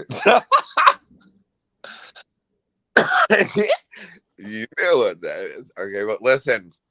Now I forgot what I was saying. Oh, it's my show, and one of them I didn't even go to, or what happened. So these podcasts were shot, they're pre-recorded. So the whole purpose of the podcast was kind of like an intervention every week. Is that right? Yeah. Yes. And okay. Well, like an intervention, but yeah. Yeah. Andy. Andy's muted for some reason. I wonder if Andy would take questions about his podcast. Eric, do you have a question for Andy about his new podcast, Addicted? Yeah, I mean, I would just say, what's your long-term goal? Are you going to start a new show like the Andy Dick Show again? I would love to. And the interesting thing about that, can you pass me that coconut water? But I'm still in bed. Okay. Yeah. The Andy Dick Show, whenever your name is in a title of a show, you own it. Yeah, I noticed that. I saw you and Tom Green together jumping on tables. Oh, yeah, that was a good episode. Oh, yeah. He was on a couple times. I had everybody on there. I had Outcast. I had all the guys from Jackass. Hey, Andy, you know how you asked me for $650? Yeah. Well, I got somebody to give it to you. Her name's Christine. Christine, tell Andy what you told me. She's muted. Unmute yourself, Chris. You're muted, baby. You're muted. Hi, Andy. Hi, baby. How are you? Good. Are you serious about this? Well, yeah. Hell, who would pass up a $650 for $1,000? Wait. So I don't get it. So she's gonna give you $650, and then you're gonna pay her back $1,000. Well, I didn't come with that plan. Hey, but guess what? The extra money will go to help the homeless. Oh, well, it's gonna be me in a couple weeks. Yeah, it will be. If you keep going the way you're going, bro. You're a bitch. Yes, I am. No, she's not. You're not. No, you're not. Really not. She's so sweet. She offered to give you the $650. I couldn't believe it. Yeah. It was so nice. Christine. Thank you so much. Andy, I gotta tell you, I gotta say this. I have to take this opportunity. I spent 20 years in the military. I suffered from what Earth labels as PTSD. Earth will label it, put a lot of labels on things, but we know it's the devil coming after us. And it was I don't know, a year or two ago. I was in my addiction to suicide moment. I hope it's okay to talk about this, but it is. I reached out to Andy on Cameo. I just felt a connection. His struggles were similar to mine, and oh, I remember you. There you are. I never saw you. Yeah, that's me. Yeah, I've just never met you. Yeah. Yeah, right. I know. This is our first time meeting, actually. Like, not meeting, but yeah. Anyways, you were instrumental in saving my life in that moment, and so it's priceless to me. I love you. I love you. Well, that's cool. Wow, Andy, look at how many lives you've touched. And that's not all. That's not all, my friend. Look who else we have. That's not all I've touched. All right, let's get some more positivity for Andy so he feels good and happy. White Kanye, you're on with Andy. Any like nice words for him, or any $650 you could give him? No, I don't have $650 for you, but how you doing, Andy? It's been a while. It has been. Look at you. I know. I even got a new mask. Yeah. I know. You remember the old one? Look at my girl. Your hair looks great. Well, she dyed it when I was in the bath. I did. Yeah. Okay. Well, it looks good. You don't need to fuck with it. How's my hair look? It's similar. We're both Pepe Le Pew. I know, dude. I know. We gotta hang out again, have some good times like last time. Just don't fuck up my floor this time. You scratched the fuck out of my floor while I was reading you a comic book with that one guy named the Jeweler. I don't remember him. He was a good guy. Oh wait, his name was the Jeweler. I thought so. Yeah, he had all the jewelry on. He had the gun. He drove my Tesla to my place, and me and you were in the back. Do you live in LA, White Kanye? Yeah, downtown LA. Oh, yeah, I did. I still have that loft. Wait, are you talking about Rico? Yeah, probably. I just call him the Jeweler. Yeah, he was a jeweler. He made grills. I don't know what that situation is. Where did he go? He's right here. He's right here. I'm back. You don't know what happened? Oh no! I took you back home. It was a good night. Oh no! You don't know what happened. We were in my art gallery. This is about a year ago, I think, right? Yep. We were me and my girlfriend at the time were sleeping on a mattress in my art gallery, and he came in the middle of the night. I'm just going to get to it. Long story short, you mentioned the gun. He shot himself. He shot his head off right in front of us. Whoa. Damn. Oh God. Damn, that's some horrible news to feel. Wow, that's horrible. Bad. Yeah, wow.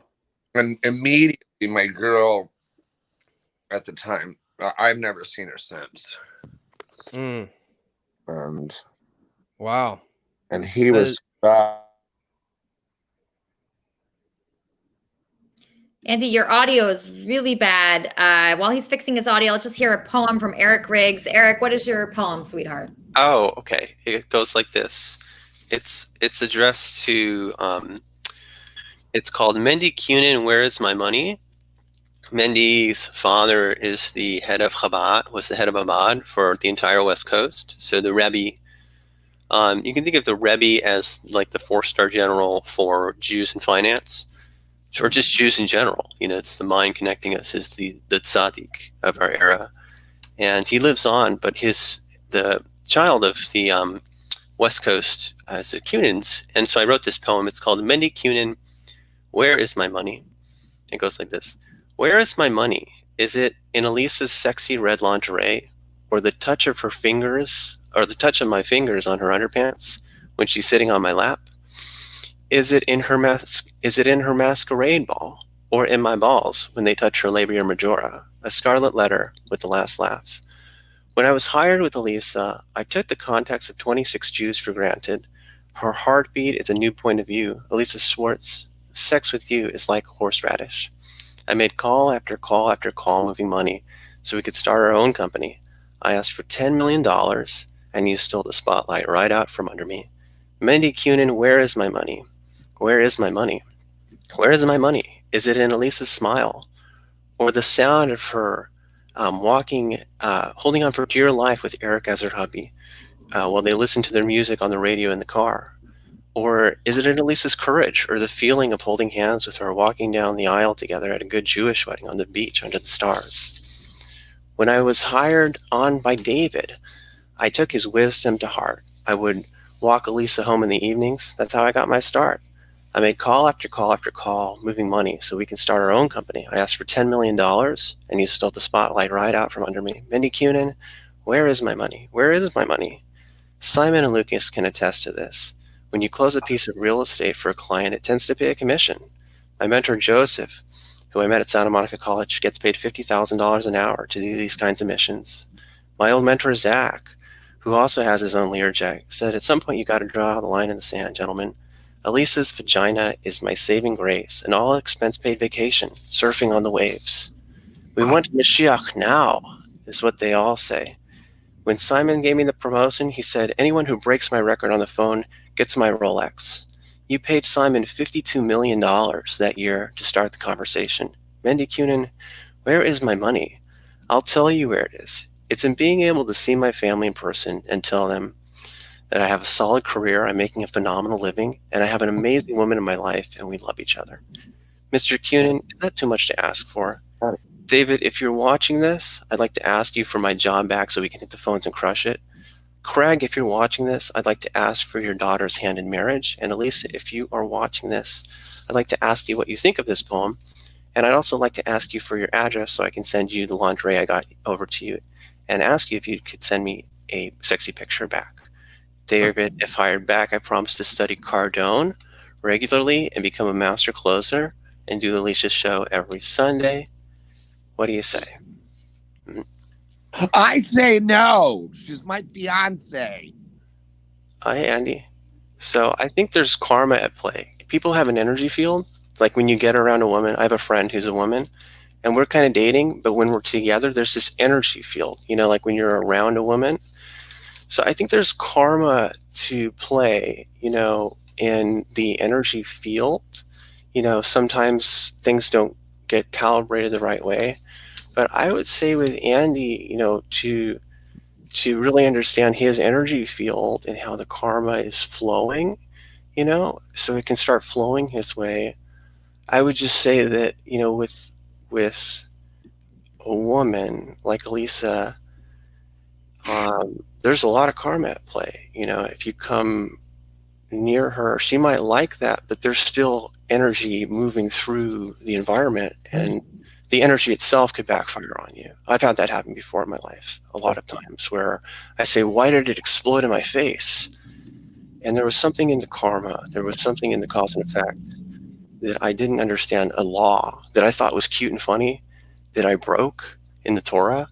And it just, I thought God would joke around or kid, and he just sent the angel of death right after me, you know? And so that's what this poem's kind of about. You know, I shouldn't have taken the contacts for 26 Jews that are meeting in a minyan and texting them all the time while I'm on the phone and asking them for $10 million. But I did it because I thought it was funny. I thought it was cute. But, you know, I also had to pay the price. And so I hope that's also good wisdom for you, Andy. I know that you're way ahead of me. You're a superstar, you know, everyone in Hollywood. But still, someone has to do the work. You know, it's like you can have all the drawings for the building, but someone has to actually work it too. Someone has to do the promotion at the clubs. Someone has to talk to the bouncers. Someone has to make sure that if there are bar fights, that people don't get the wrong idea. You know, and you're also older, you know, and you might not be the same agile person as before. I think it's better to work as a team than to be at each other's throats. But I also know that, you know, women have their own vibe, their own energy field. I have no idea if I got close to Elisa, if it would be inviting at all. You know, I don't, you know, but I do know that I cannot get anywhere near her when there are other people involved. That would be not wise for me as a Jedi to say, hey, you know, there's dangerous people around Andy. Let me get near Andy, you know. No, it's like when the dangerous people figure out their own thing that makes them money and figure out their own game, you know, then that makes sense. You know what I'm saying, Andy? Yes, I do. And Yeah. don't say I'm way ahead of you. It sounds like you're way ahead of the game. You know, I did a deal, you know, with the devil. The devil, yeah. But it went well. So yeah, we were way ahead of the game. No, you didn't do a deal with the devil. Have I met you before? Not in person. Why would you say? Why was this poem? It had a couple times you mentioned Elisa's vagina. What now? Is one of your ex-boyfriends, Elisa? He's a friend. He's a friend from my old job. We used to work very close to each other in the office, and we just kept in touch. I always thought he'd be good on Kermit and Friends, and I was right. Yeah. So as close as your vagina. Mm-hmm. Yeah, so that's the other side of it, Andy, is, if I hadn't been chased out of town and I'd stayed at that company and I'd made my million, like Derek or Kyle, who are young entrepreneurs, and they're there making $1 million per year, right? So if I stayed there and they hadn't become polarized, so that the polarity hadn't switched when the deal went down and a new economy has dropped off, then we wouldn't be involved in kind of a little bit of a Roswell cleanup at the same time. And I would have been there and I would have made what Kyle was making, maybe $1 million, what Elisa was making, like $1 million. And it's sort of like in the karma, when the karma is inflowing, it's like, would Elisa and I, like, what if they had just played ball, right? What if people hadn't gotten so crazy? But I think it has to do a lot with like a woman's energy field. Like her energy field is inviting certain things into her field, to come see this angel. And then, on some other level, something else is going on. But I think that's what's really going on with Yanni is that, the chi isn't flowing, the way you want it to be. And we have billionaire hedge fund founders in that same building watching this right now, and we want to get it flowing for you, Andy. I love you. Hey, yeah. A question with what you said earlier. Yeah. What you said you got run out of town. How? What happened? Oh, so when the deal went down, all of the polarities flipped. So everything just got turned upside down. Do you think it was because of jealousy? Because that's a big one I have to deal with. Jealousy, yes. Anybody in their right mind would want to be there at ground zero. So I'll tell you what happened. I want to tell you what happened from my point of view. Okay, so Eric, when I first saw Eric, he was so special to me. Can I stop you? How many times did you guys have sex? No times. 0. Yeah. So don't write a poem about her vagina. Anyway. Or how many times did somebody lick Elisa's lollipop while we were engaged? Like 15 times, 20 times. Everybody stop. Everybody stop. No. Wait. Did you look at what Barry said? You exploit people with mental illness, Elisa. I see it all day, especially Eric, me, and Bob. Barry's saying that. Do you see that? Wait a minute. Everybody stop. Okay, what were you saying, baby? Sorry. All I was saying was when I met Eric, there's something I liked about him, right? It was that he was not afraid to be himself. He was 100% himself all the time. And in an office environment, in an environment where everybody's trying to be cool and flashy and arrogant as hell, Eric was extremely, he was refreshing to me. That's why I liked him so much. That's why I admire Eric. And that's why he's a huge star in Kermit and Friends. Kermit and Friends, how can I help you?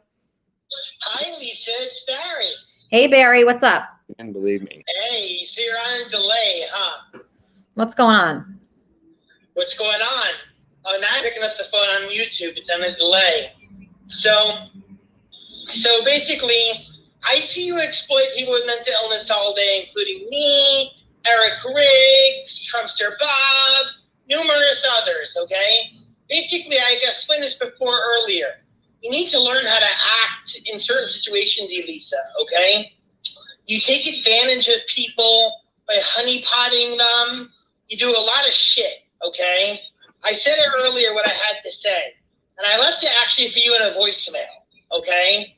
So if you play that voicemail on air from the second voicemail I left you the other night, then you can play it on air, and you can pretty much get the idea and the drift of what I'm saying. You see, Elisa, I'm not the kind of guy. Put it this way. I don't like laundering my business in public. I'm like Bon Jovi, okay? Do you know why Alex John Such was kicked out of the band of Bon Jovi? Because he laundered his business in public regarding the band, okay? I don't launder my business in public. You want to stay in circles? Want to stay within communities? I don't like to launder my business in public. I don't like to make it that way. But you leave me no choice because I see you consistently exploit Eric Riggs' schizophrenia, okay, on the show. Okay? Yeah, you do. You exploit Eric Riggs' schizophrenia. He said all this crazy shit in the show consistently. Oh, I see Andy Dick shaking his head. But Andy Dick also has mental illness. You know that, right, Andy Dick? I'm saying, because, you know why?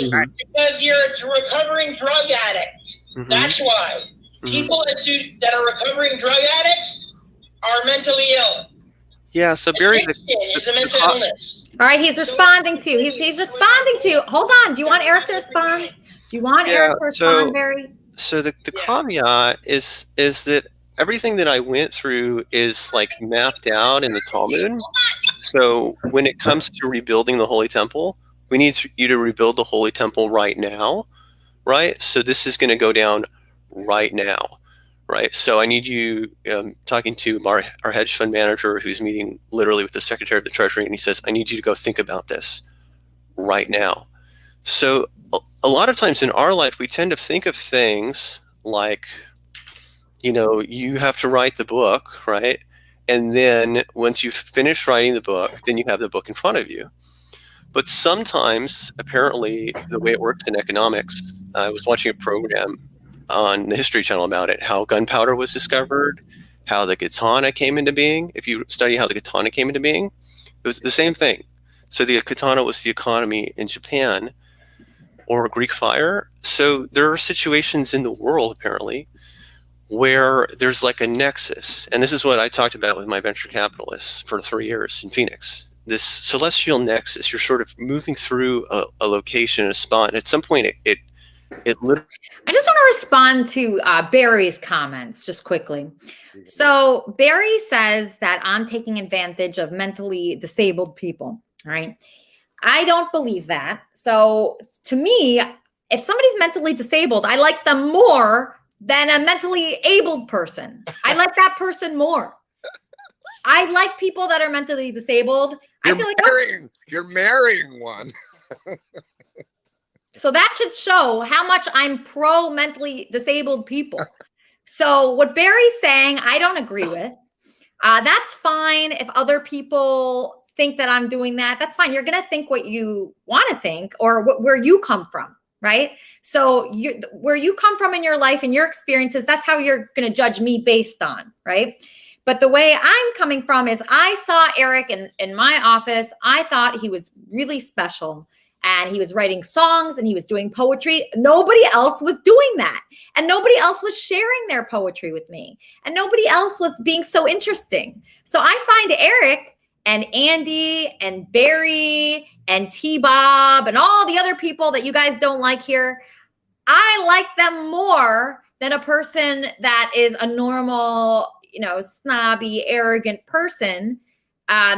I would rather the opposite. I'd rather somebody that is exactly who they are, 100% who they are with flaws, okay? Because if we all act how we truly are, we're all a little mentally disabled. Come on. So I don't know how you guys feel about that. I hope you all discuss this on the wrap-up show. Tony Rica, you're a Kermit and Friends regular now. How do you feel about that? Do you have fans that are mentally disabled? Yeah, oh, absolutely. But you know what? Everything is there's nothing wrong with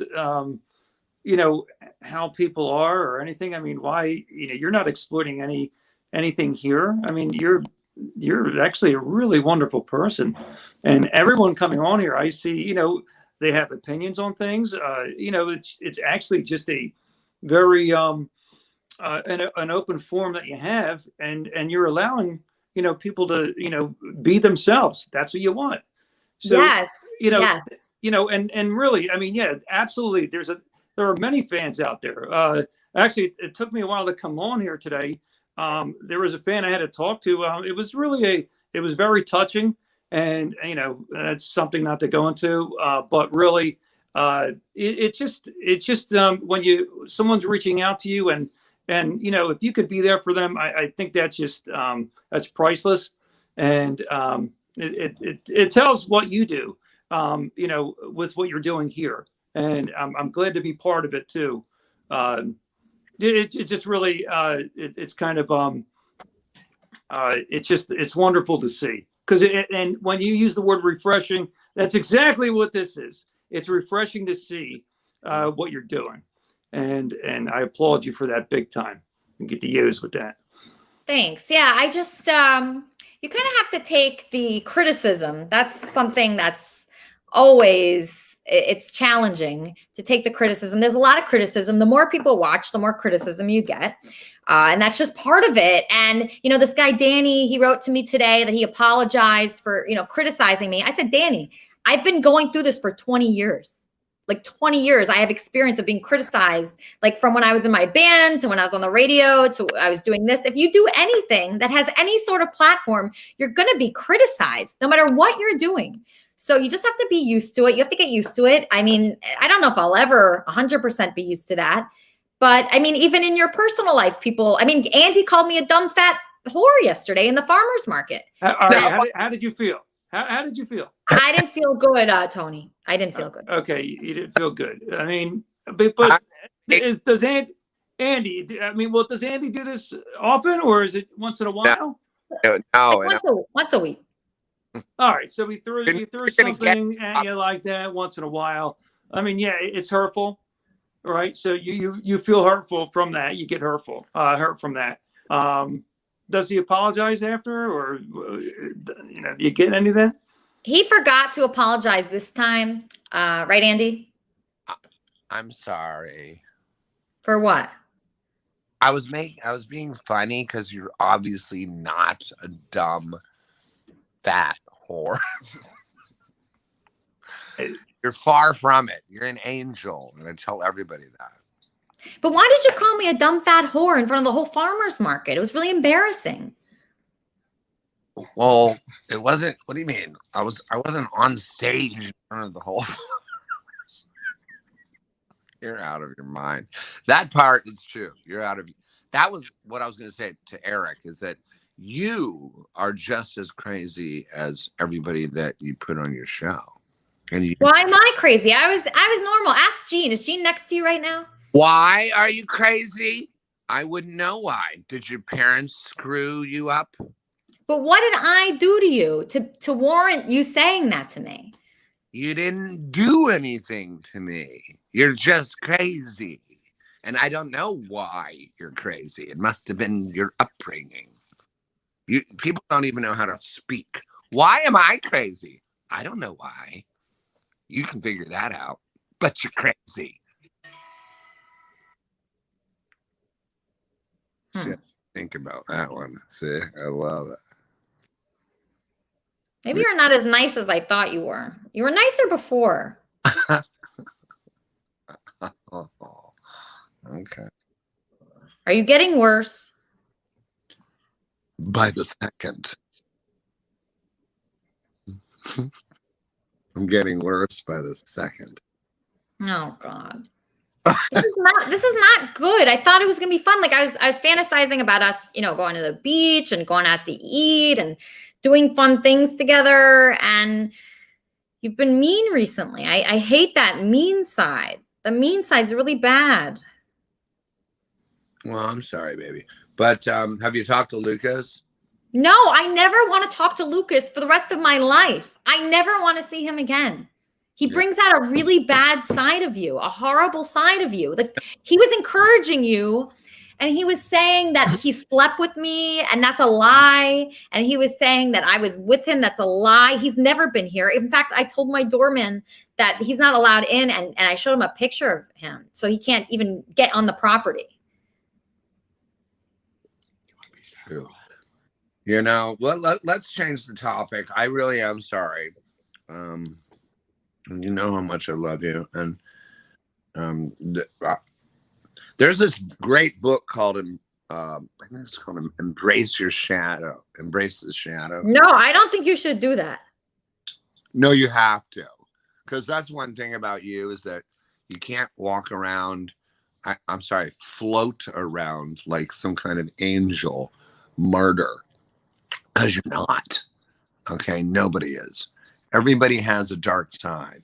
and you have to embrace it, and be good with both, because there's a No, I don't want you going darker. I want you being lighter. Trust me. I was just telling somebody last night, I'm like, you think things are crazy now? They were they were crazier when I was 6. Okay, now I'm 55. Baby, anyways, where are we going to go out to eat tonight? There's my baby. See, I like that smile. I do like that smile. That's a very nice smile. All right, I guess I could take you somewhere, but Lucas can't come. Okay. No. It's no, that's bad. And don't even talk about him anymore. I don't know. Okay, it's just you, me, and Gene. If you bring a person, it's Gene, no one else. Okay. Wait, Gene is here and he's getting his music ready to play. Yes. Oh, good, Gene. You promise that it'll just be us 3? I promise, just us 3. Yeah, and he's gonna. I'm taking you out through Gene. All right. But can he play one of his what track? Of course. So Gene is in a band. Gene, what's the name of your band? It's called Gene Wilder's Vacation. Gene Wilder's Vacation. He has a band, and he's staying with Andy. He's from New Jersey, and the reason why he's staying with Andy right now is because Andy's playing the kazoo on his next album. Slide whistle. Oh, sorry, the slide whistle. Sorry about that. Similar instruments because a kid could play them. We got a bunch of toys last night. He bought toys and Yeah, Gene is so nice. So Gene flew here from New Jersey, and he took me and Andy shopping at the toy store, and he took us out to a great lunch, and he was so generous, and we just really appreciate people like Gene. So we're looking for more friends like Gene that are really nice. So if you're nice like Gene, hit me up. If you're like the other guy, Lucas, do not hit me up. I just want to stay with safe people that are kind. So that's what we're looking for right now. Like my friend Elaine, my friend Michelle, like Jean here. Like we're trying to change Andy's crowd of people. Thank you, Elisa. I very much appreciate that. We got our box of toys right over here. Our bag of toys. Oh wait, it's from Kip's Toyland. It's a really famous toy store that's in the Grove, and we went there yesterday, and it was fun up until I got called a dumb fat slut bitch. Right. But stop saying that. I was making a joke. So where's that music? Because we're gonna end soon, Gene. All right, cool. All right, I'm gonna play it right now. Andy, is this you have to connect your Bluetooth to. Okay, while you're working on that, I'm just gonna talk to this guy, Jimmy Rizzo, just really quick. Just let me know when you're ready, Gene. Jimmy Rizzo, how are you? Yeah, hello there, Elise. I'm just thinking, I know this guy, and everybody used to feel sorry for him. Who? He's a bit like a Hollywood sort of actor, like he came up to England a long time ago and that, and he was like a Hollywood actor in the 90s and 2000s, but he thinks, like today, he's a little bit washed up and he thinks that he's going to get employment somewhere, when he's not. He asks ladies. Are you talking about Andy? He's nasty to women. He likes to grow up women. He asks ladies for money all the time. And really, people shouldn't feel sorry for people like that, And what Barry said on the show this evening was rather bad. I didn't agree with that. But listen, Elise, don't feel sorry for somebody because there's lots of people in the world you actually can't feel sorry for. People need to help themselves. You can see that person is an alcoholic. He needs help. He doesn't need you to act his mother. He needs help, professional help. And lots of people can't see that. Now, he's washed up. He's a has-been. And he's just going down the wrong rabbit hole with you. And unfortunately, it's going to end up in a bad place. And I would dare to suggest that he will be the downfall of your show. Wow. I don't really agree with that, but Jay Nihilist, do you have any thoughts on what Jimmy Rizzo from Scotland just said? Unfortunately, he's gonna fuck goats. And Jay Nihilist, any thoughts? I wasn't paying on about Andy or something. I had a real bad week. I think I serenaded somebody's suicide a few days You're ago. very scratchy right now. You're very scratchy. I don't know why. I'm really high. I'm really, really high. I've been up for a few days.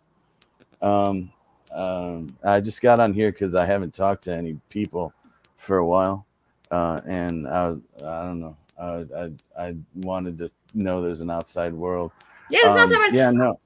Jay Nihilist, are you going to be contributing to the wrap-up show hosted by Lori Bolton? Because Lori Bolton is writing notes. I gave her 2 notes to write. I thought it was important to talk about Barry's call and exploitation of mentally disabled people. And then also, can someone truly help? Can someone truly help someone that is struggling from an addiction? That was the other really important thing that I thought was meaningful to me. Because sometimes you feel like you're not. Wait, who is this? What? This third guy. Oh, hey, how's it going? I was just coming on to ask a question to Mr. Dick. What's your question? Well, he's not here, so why would I ask the question? All right, what a dick. Okay, so you So fuck that. Yeah, I don't want to deal with people like assholes anymore. Like I'm just done. I have such a low threshold for it, Jay Nihilist. I mean, I don't smoke, but I can see why people do, because it's just very important to deal with good, nice, kind people like this guy Gene. Gene, you ready with your music, sweetheart? This song is called Prurient Vacation. Great. Face, sit on my face and relax, sit on my face and relax, sit on my face and relax, sit on my face. Don't go chasing waterfalls, exotic arrived, got her legs unfold. Don't go chasing waterfalls, euphoria where you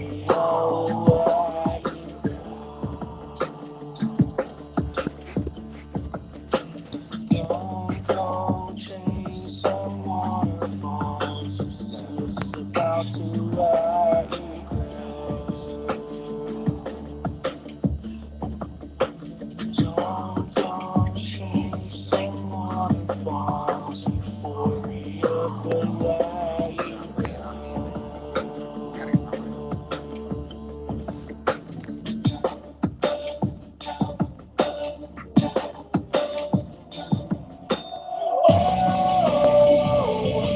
Oh, they left us alone here. What's up, Andy? Andy? Andy?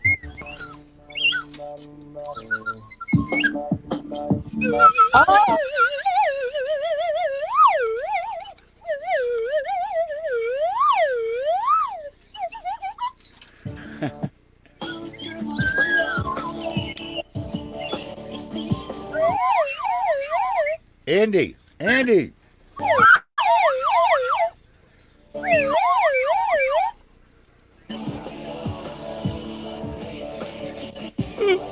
What the heck?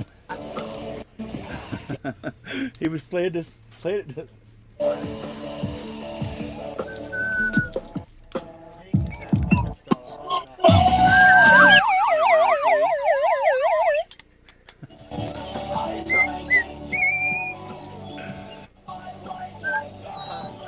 at him. How ironic is that now, ladies and gentlemen? Where did EJ go? Did she leave us stuck here?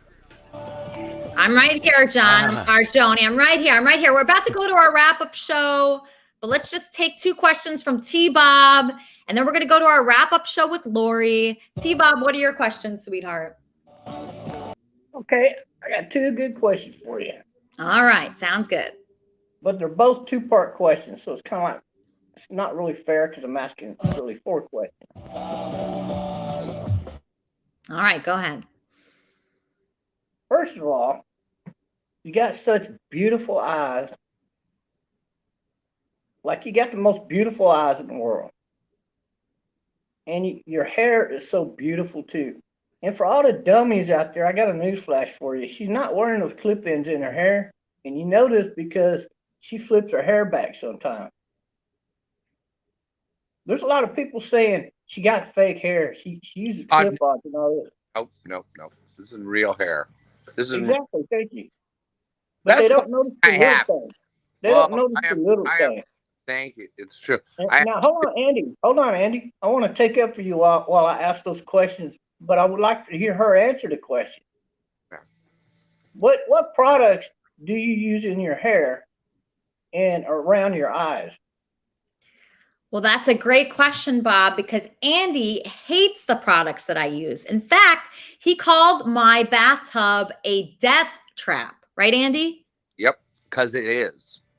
It is. I showed you articles about, all the ingredients in every Pantene shampoo or this conditioner or this body wash. It's just all pure crap. Well, Andy does got a good point. And Andy is legitimately, I think, worried about losing his, gusto.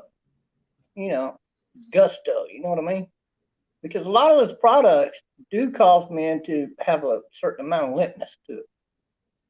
So Andy, he's a smart guy on that end, much smarter than these other people who are just totally bashing him every time. And as far as him, whether he should be a part of your show or not, oh, he makes the show. What are you talking about? I agree. Oh, my baby. I can't wait to see you. When is this show over so I can see you? It's over very soon. We're about to have a wrap-up show. Thank you, sir. That was so nice. That's T-Bob. That's Trumpster Bob. Trumpster Bob, what's your second question before we end, sweetheart? Hi, T-Bob. My next question is, would you send me a plane ticket so I could come put a pin in your buttocks and then auction it off for you? Oh, and I also want to do an auction for Eric's pin because everybody's asking how much for the pin. What is that? What does that I mean? love that, Bob. That's a great question. And we will try to get an auction started for the pen that Eric stuck up his butt earlier. What? What are you talking about? What is this? So Eric sent me a video of himself sticking a pen up his butt, and I played it, and he was really upset. But that's okay because we're letting people do what they want here. We want people to be themselves. We don't want to hold anybody back from what they want to do. Okay. And I don't want to pen up my butt. So we're not going to buy him a plane ticket to put a pen or a pin. What? A pen, just a pen. I don't care what it is. I don't want it up my butt. Okay. So let's just talk to Lori real quick. Lori, your wrap-up show's coming up. I think you're hosting the only wrap-up show for Kermit and Friends because Corey quit and T-Bob, I don't know if he's doing one, but I want to be very encouraging to Lori's wrap-up show. Lori, where can people find your wrap-up show for Kermit and Friends? How can they get on the show if they want to? I am streaming on my channel Owl Sparks, Luna Sparks, Kermitarian Cooking, Twitter Live, and my Twitch channel Wolfie6. I've posted my StreamYard link in the chat. I've also posted it in Discord. Okay, great. So follow Lori. Oh, here's Corey's here with his stupid show, but don't watch that because it's an anti-Kermitarian show. So don't watch any anti-Kermitarian shows. Just be pro-Kermitarian. And by the way, just because you call yourself anti-Kermitarian, you're still Kermitarian because you're with all the Kermit people. So if you're with all the Kermit people, you're still Kermitarian. Sorry, Corey. I just want to say that. Yes. All right. So Lori, you're streaming from a lot of different places. Good for you. And, we want to keep Kermit and Friends going all week. I have such a vision for what I want this to be. I want it to be a community of love. So, we're supporting Lori and her father, Joanie. We're supporting, the White Kanye, the COO T-Bob, Dave Robinson, Eric Riggs, Christine, who's going to give Andy $650. Christine, reach out to me so I can tell you how to do that. Jay Nihilus, Jello, all the people here. We're here to support each other, okay? And that's what it's about. So Lori, she wrote notes. What are your other notes for the wrap-up show, Lori? Anything else? I wrote a little bit about your poem. the way Andy was treating you, my dad's drag performance, White Kanye. I wrote about Trumpster Bob. I wrote about Eric being horny. There's a lot of notes about Aaron and his wisdom, and yeah. Okay, great. Great. Okay, and I just want this to branch off into topics about the people here, because Kermit and Friends, in my opinion, is about the people. It's not just about me or Andy or Sugar or any of the main people here, but it's about the whole community. So if you can just get something from, wait, is Gene trying on heels right now, Andy? He is not gay, but he wears dress. He likes to have sex with girls while he wears a dress. And I'm not gay either. yeah, isn't that weird? And then this is not a life. I'm not going to change myself to be like this all the time, dude. Miss EJ. Oh, okay. Because John Bolton here is Joanie Bolton now. So we want to celebrate. For the show. And Joanie looks great, and so does Gene. So Gene likes to wear heels while having sex with women. And I just want to say to Gene, I hope you wear heels tonight when we go to Spago, because that would be fun. Oh, and I want everyone here to do exactly what you love to do, and you shouldn't care what anyone else says about it. Okay? You should not care, because people will say things about you. Okay? People will say things about you all the time, no matter what you choose to do, especially if you're 100% authentic, okay? So if you're just 100%, Nikki, you could call in. I'll give you my number now. Nikki doesn't like something about me. I forgot what, I think it's this shirt. I don't really like this shirt that much either. But anyway, if you're 100% yourself, people are going to go against you. If you're quiet, I used to be very quiet and afraid to say anything, okay? And I was extremely shy. And that just wasn't who I am. When I got older, then all of a sudden I felt more free. I think it was when I joined the Howard Stern show. I felt more free because I really understood the humor there. And when I started to feel more free, then people would come against me from what I had to say. And that's just going to happen, guys. That's just going to happen. So as a Kermitarian, and everybody here is a Kermitarian, especially Gene here, and, Joanie Bolton and Lori and White Kanye. Look at what Kanye does. I mean, I love this guy. So everybody, White Kanye, I mean, you dress like this all the time, right? All the time. And what sleep with women in the mask. It's great. Yeah. And what inspired you to do that? Well, I always thought of myself as a good person, but everyone always misunderstood me and basically painted me as a supervillain. So I just said, fuck it. I'll show people a real supervillain. And I've always wanted to take over the world since a kid, too. So really just goes hand in hand. I love that. I love that. I love that so much. I can't even tell you. So, okay, there's a third wrap-up show from this guy, Kenneth, the Satanic Dog. Okay, so there's a guy named Kenneth. Lori, why don't you just invite him to your wrap-up show? I don't understand that. So Lori, do you know who Kenneth, the Satanic Dog is? I have no idea who that is, and I don't know why other people feel like they need to have. Maybe everybody should just have their own wrap-up show. I mean, just spread the audience out.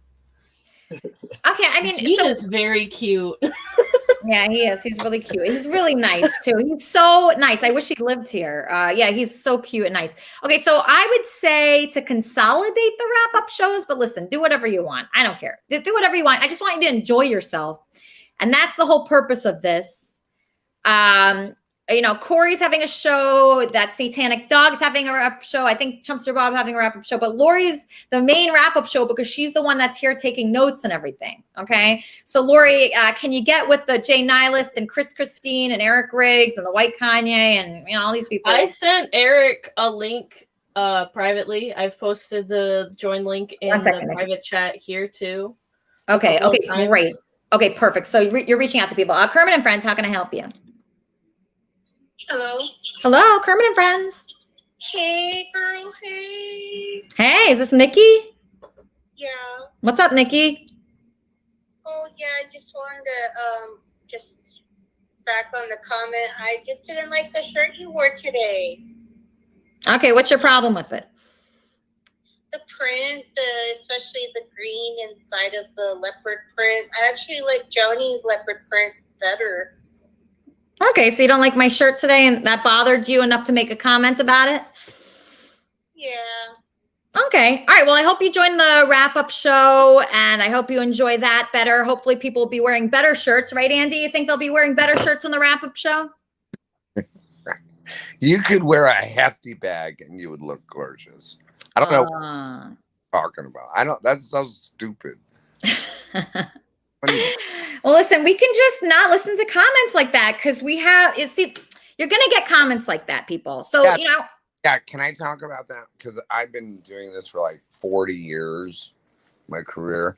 And you said, oh, you're just going to have to take it and take it. No, you don't. I don't even, can I say the F word? Yeah, sure. I don't the fuck listen to people. I just don't even listen. I don't watch your show. I'm not going to watch this. I know. And I'm barely looking at what they're writing now. Because who cares? Because most people suck. Andy's right. Gene agrees. Most people suck. I agree too. Most people do suck, but you know, you don't have to listen to them, and you can actually learn from them. So Nikki just called me to talk about my, blouse in a negative way. And that's fine, but it teaches me something. I never want to be that person. I never want to be that person that tries to make people feel bad. I want to be the person that makes people feel good. That's the kind of person I want to be. On the show, off the show, wherever I go, I'm making people happy, and that's it. Elisa, you make us all feel very happy. You're very good at doing that. Thanks, Gene. Aw, see? This is nice. Okay, now I'm feeling better about Andy again, now that Gene's around. All right, good. Thanks, Gene. You really need to stay in town. I really am sorry about.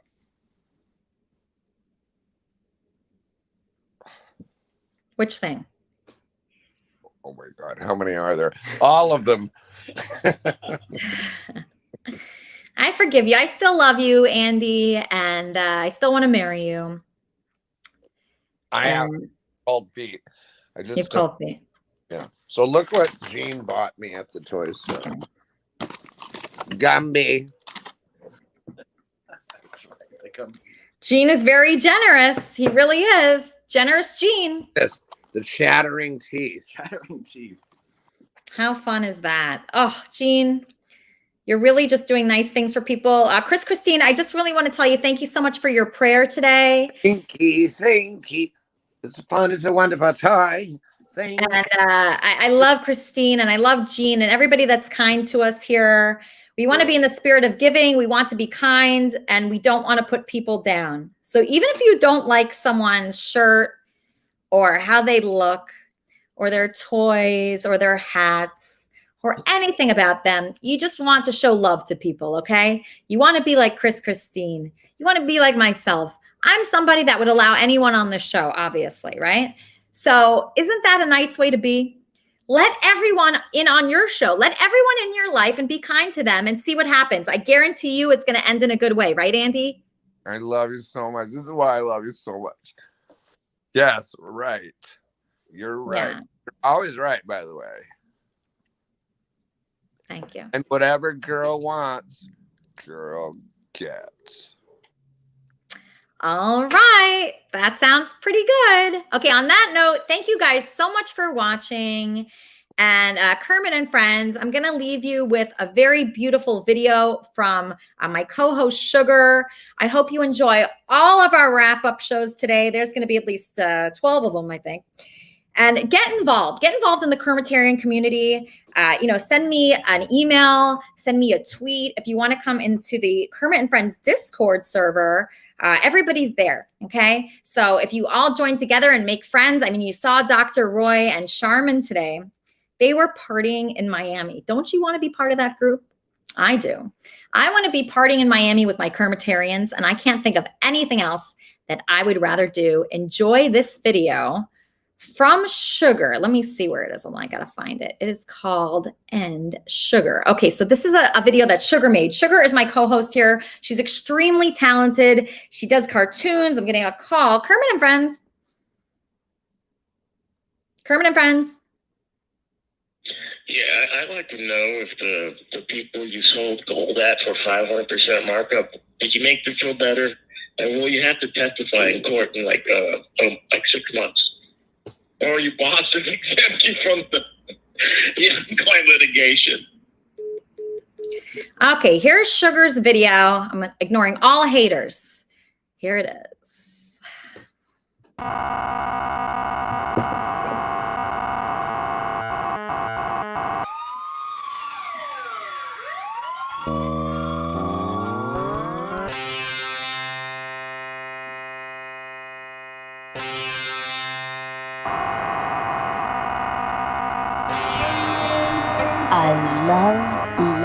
I love to write songs and make music.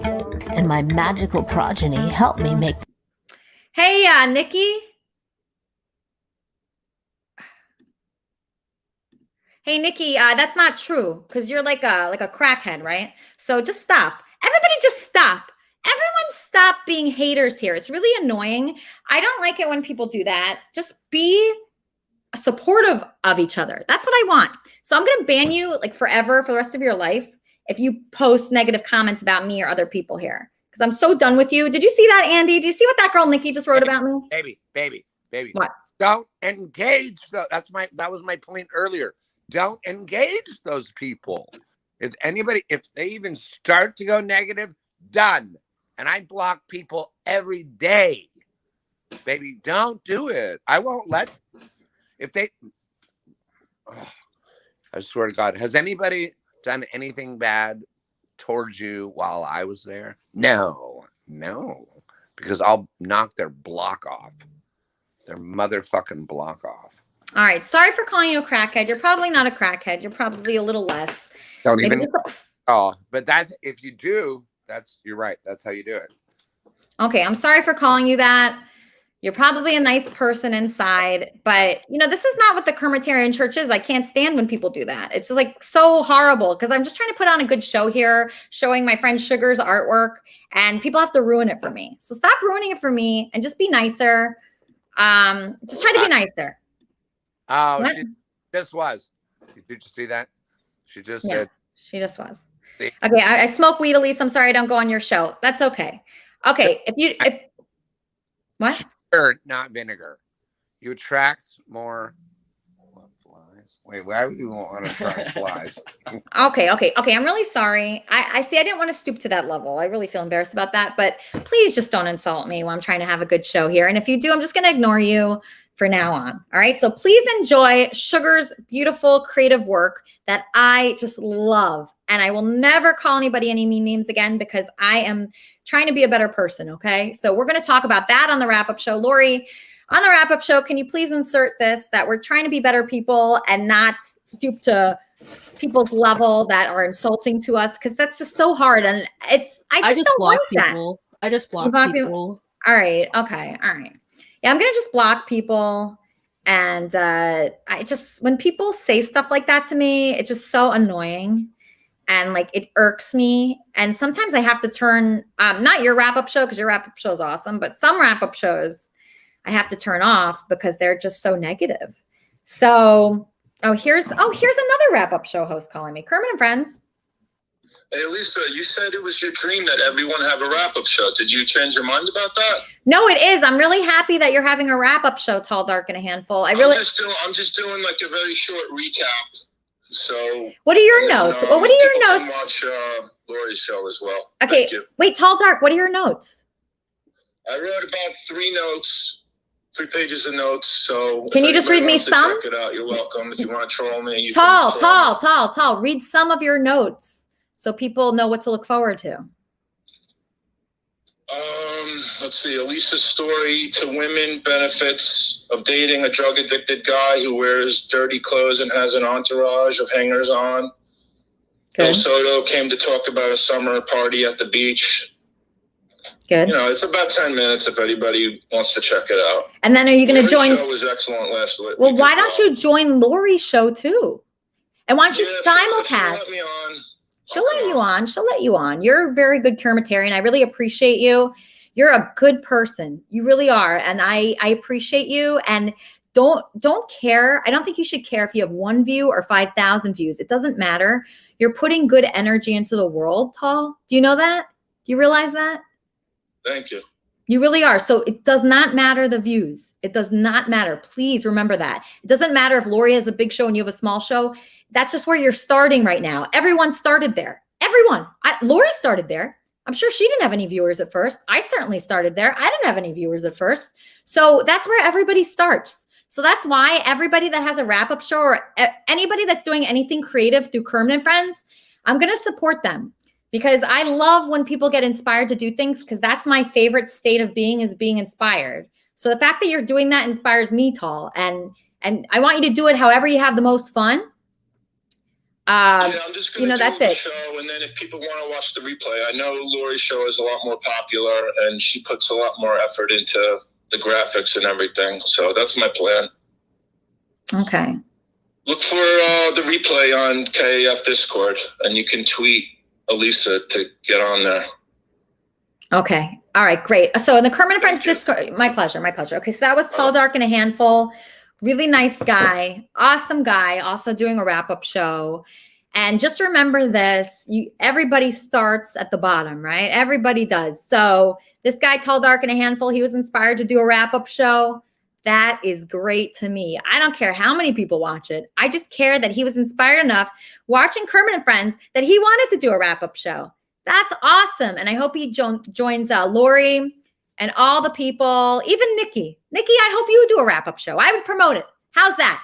Even though you say that you could do better than me, show me. I want to see it. If you think you could do better than me at whatever you think, please do it. I'll tweet it for you and you'll be awesome. Okay?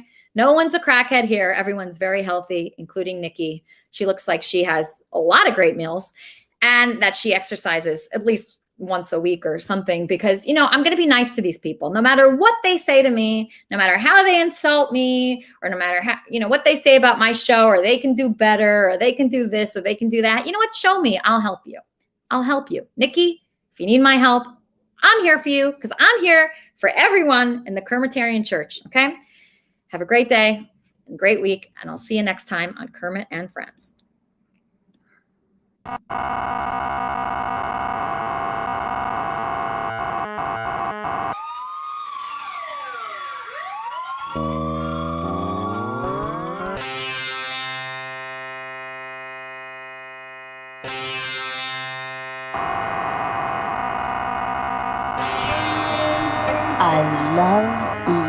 I love to write songs and make music, and my magical progeny helped me make that happen. But the only place we can rehearse is in Moja's room, because it's the only room in the condo that's in another dimension. There's a poster in there. It won't come down. I mean, I love these guys.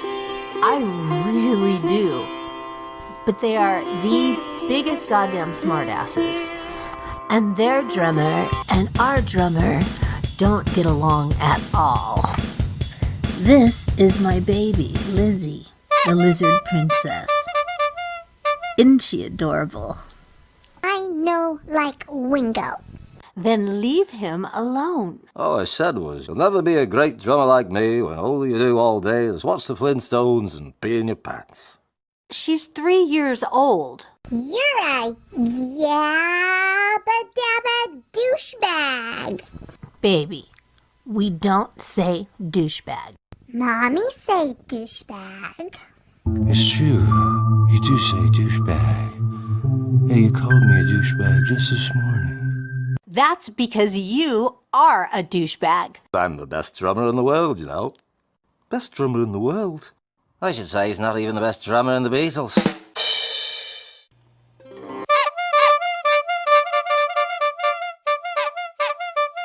She's flown off again.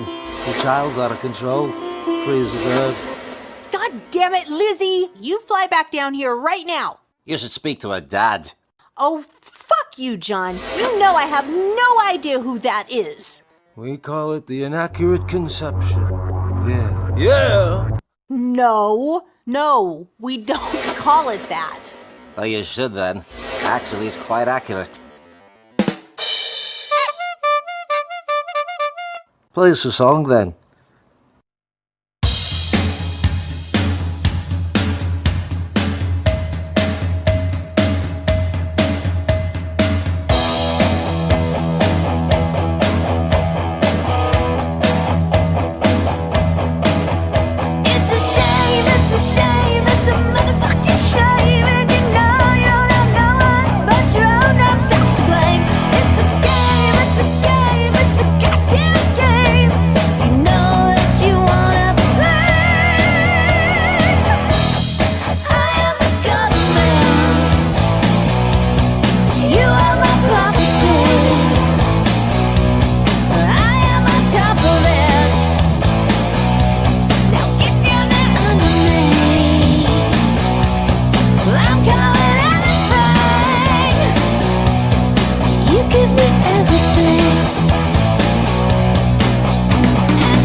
Well, that's all right, but it's not as good It's as not us. that bad, but it's not Nowhere as good as near us. as good as us. Well, certainly not as good as us.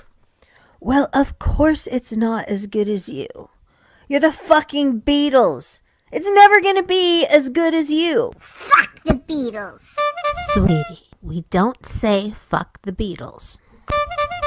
So this is my world, and you're always welcome here. The Lizard Queen loves you.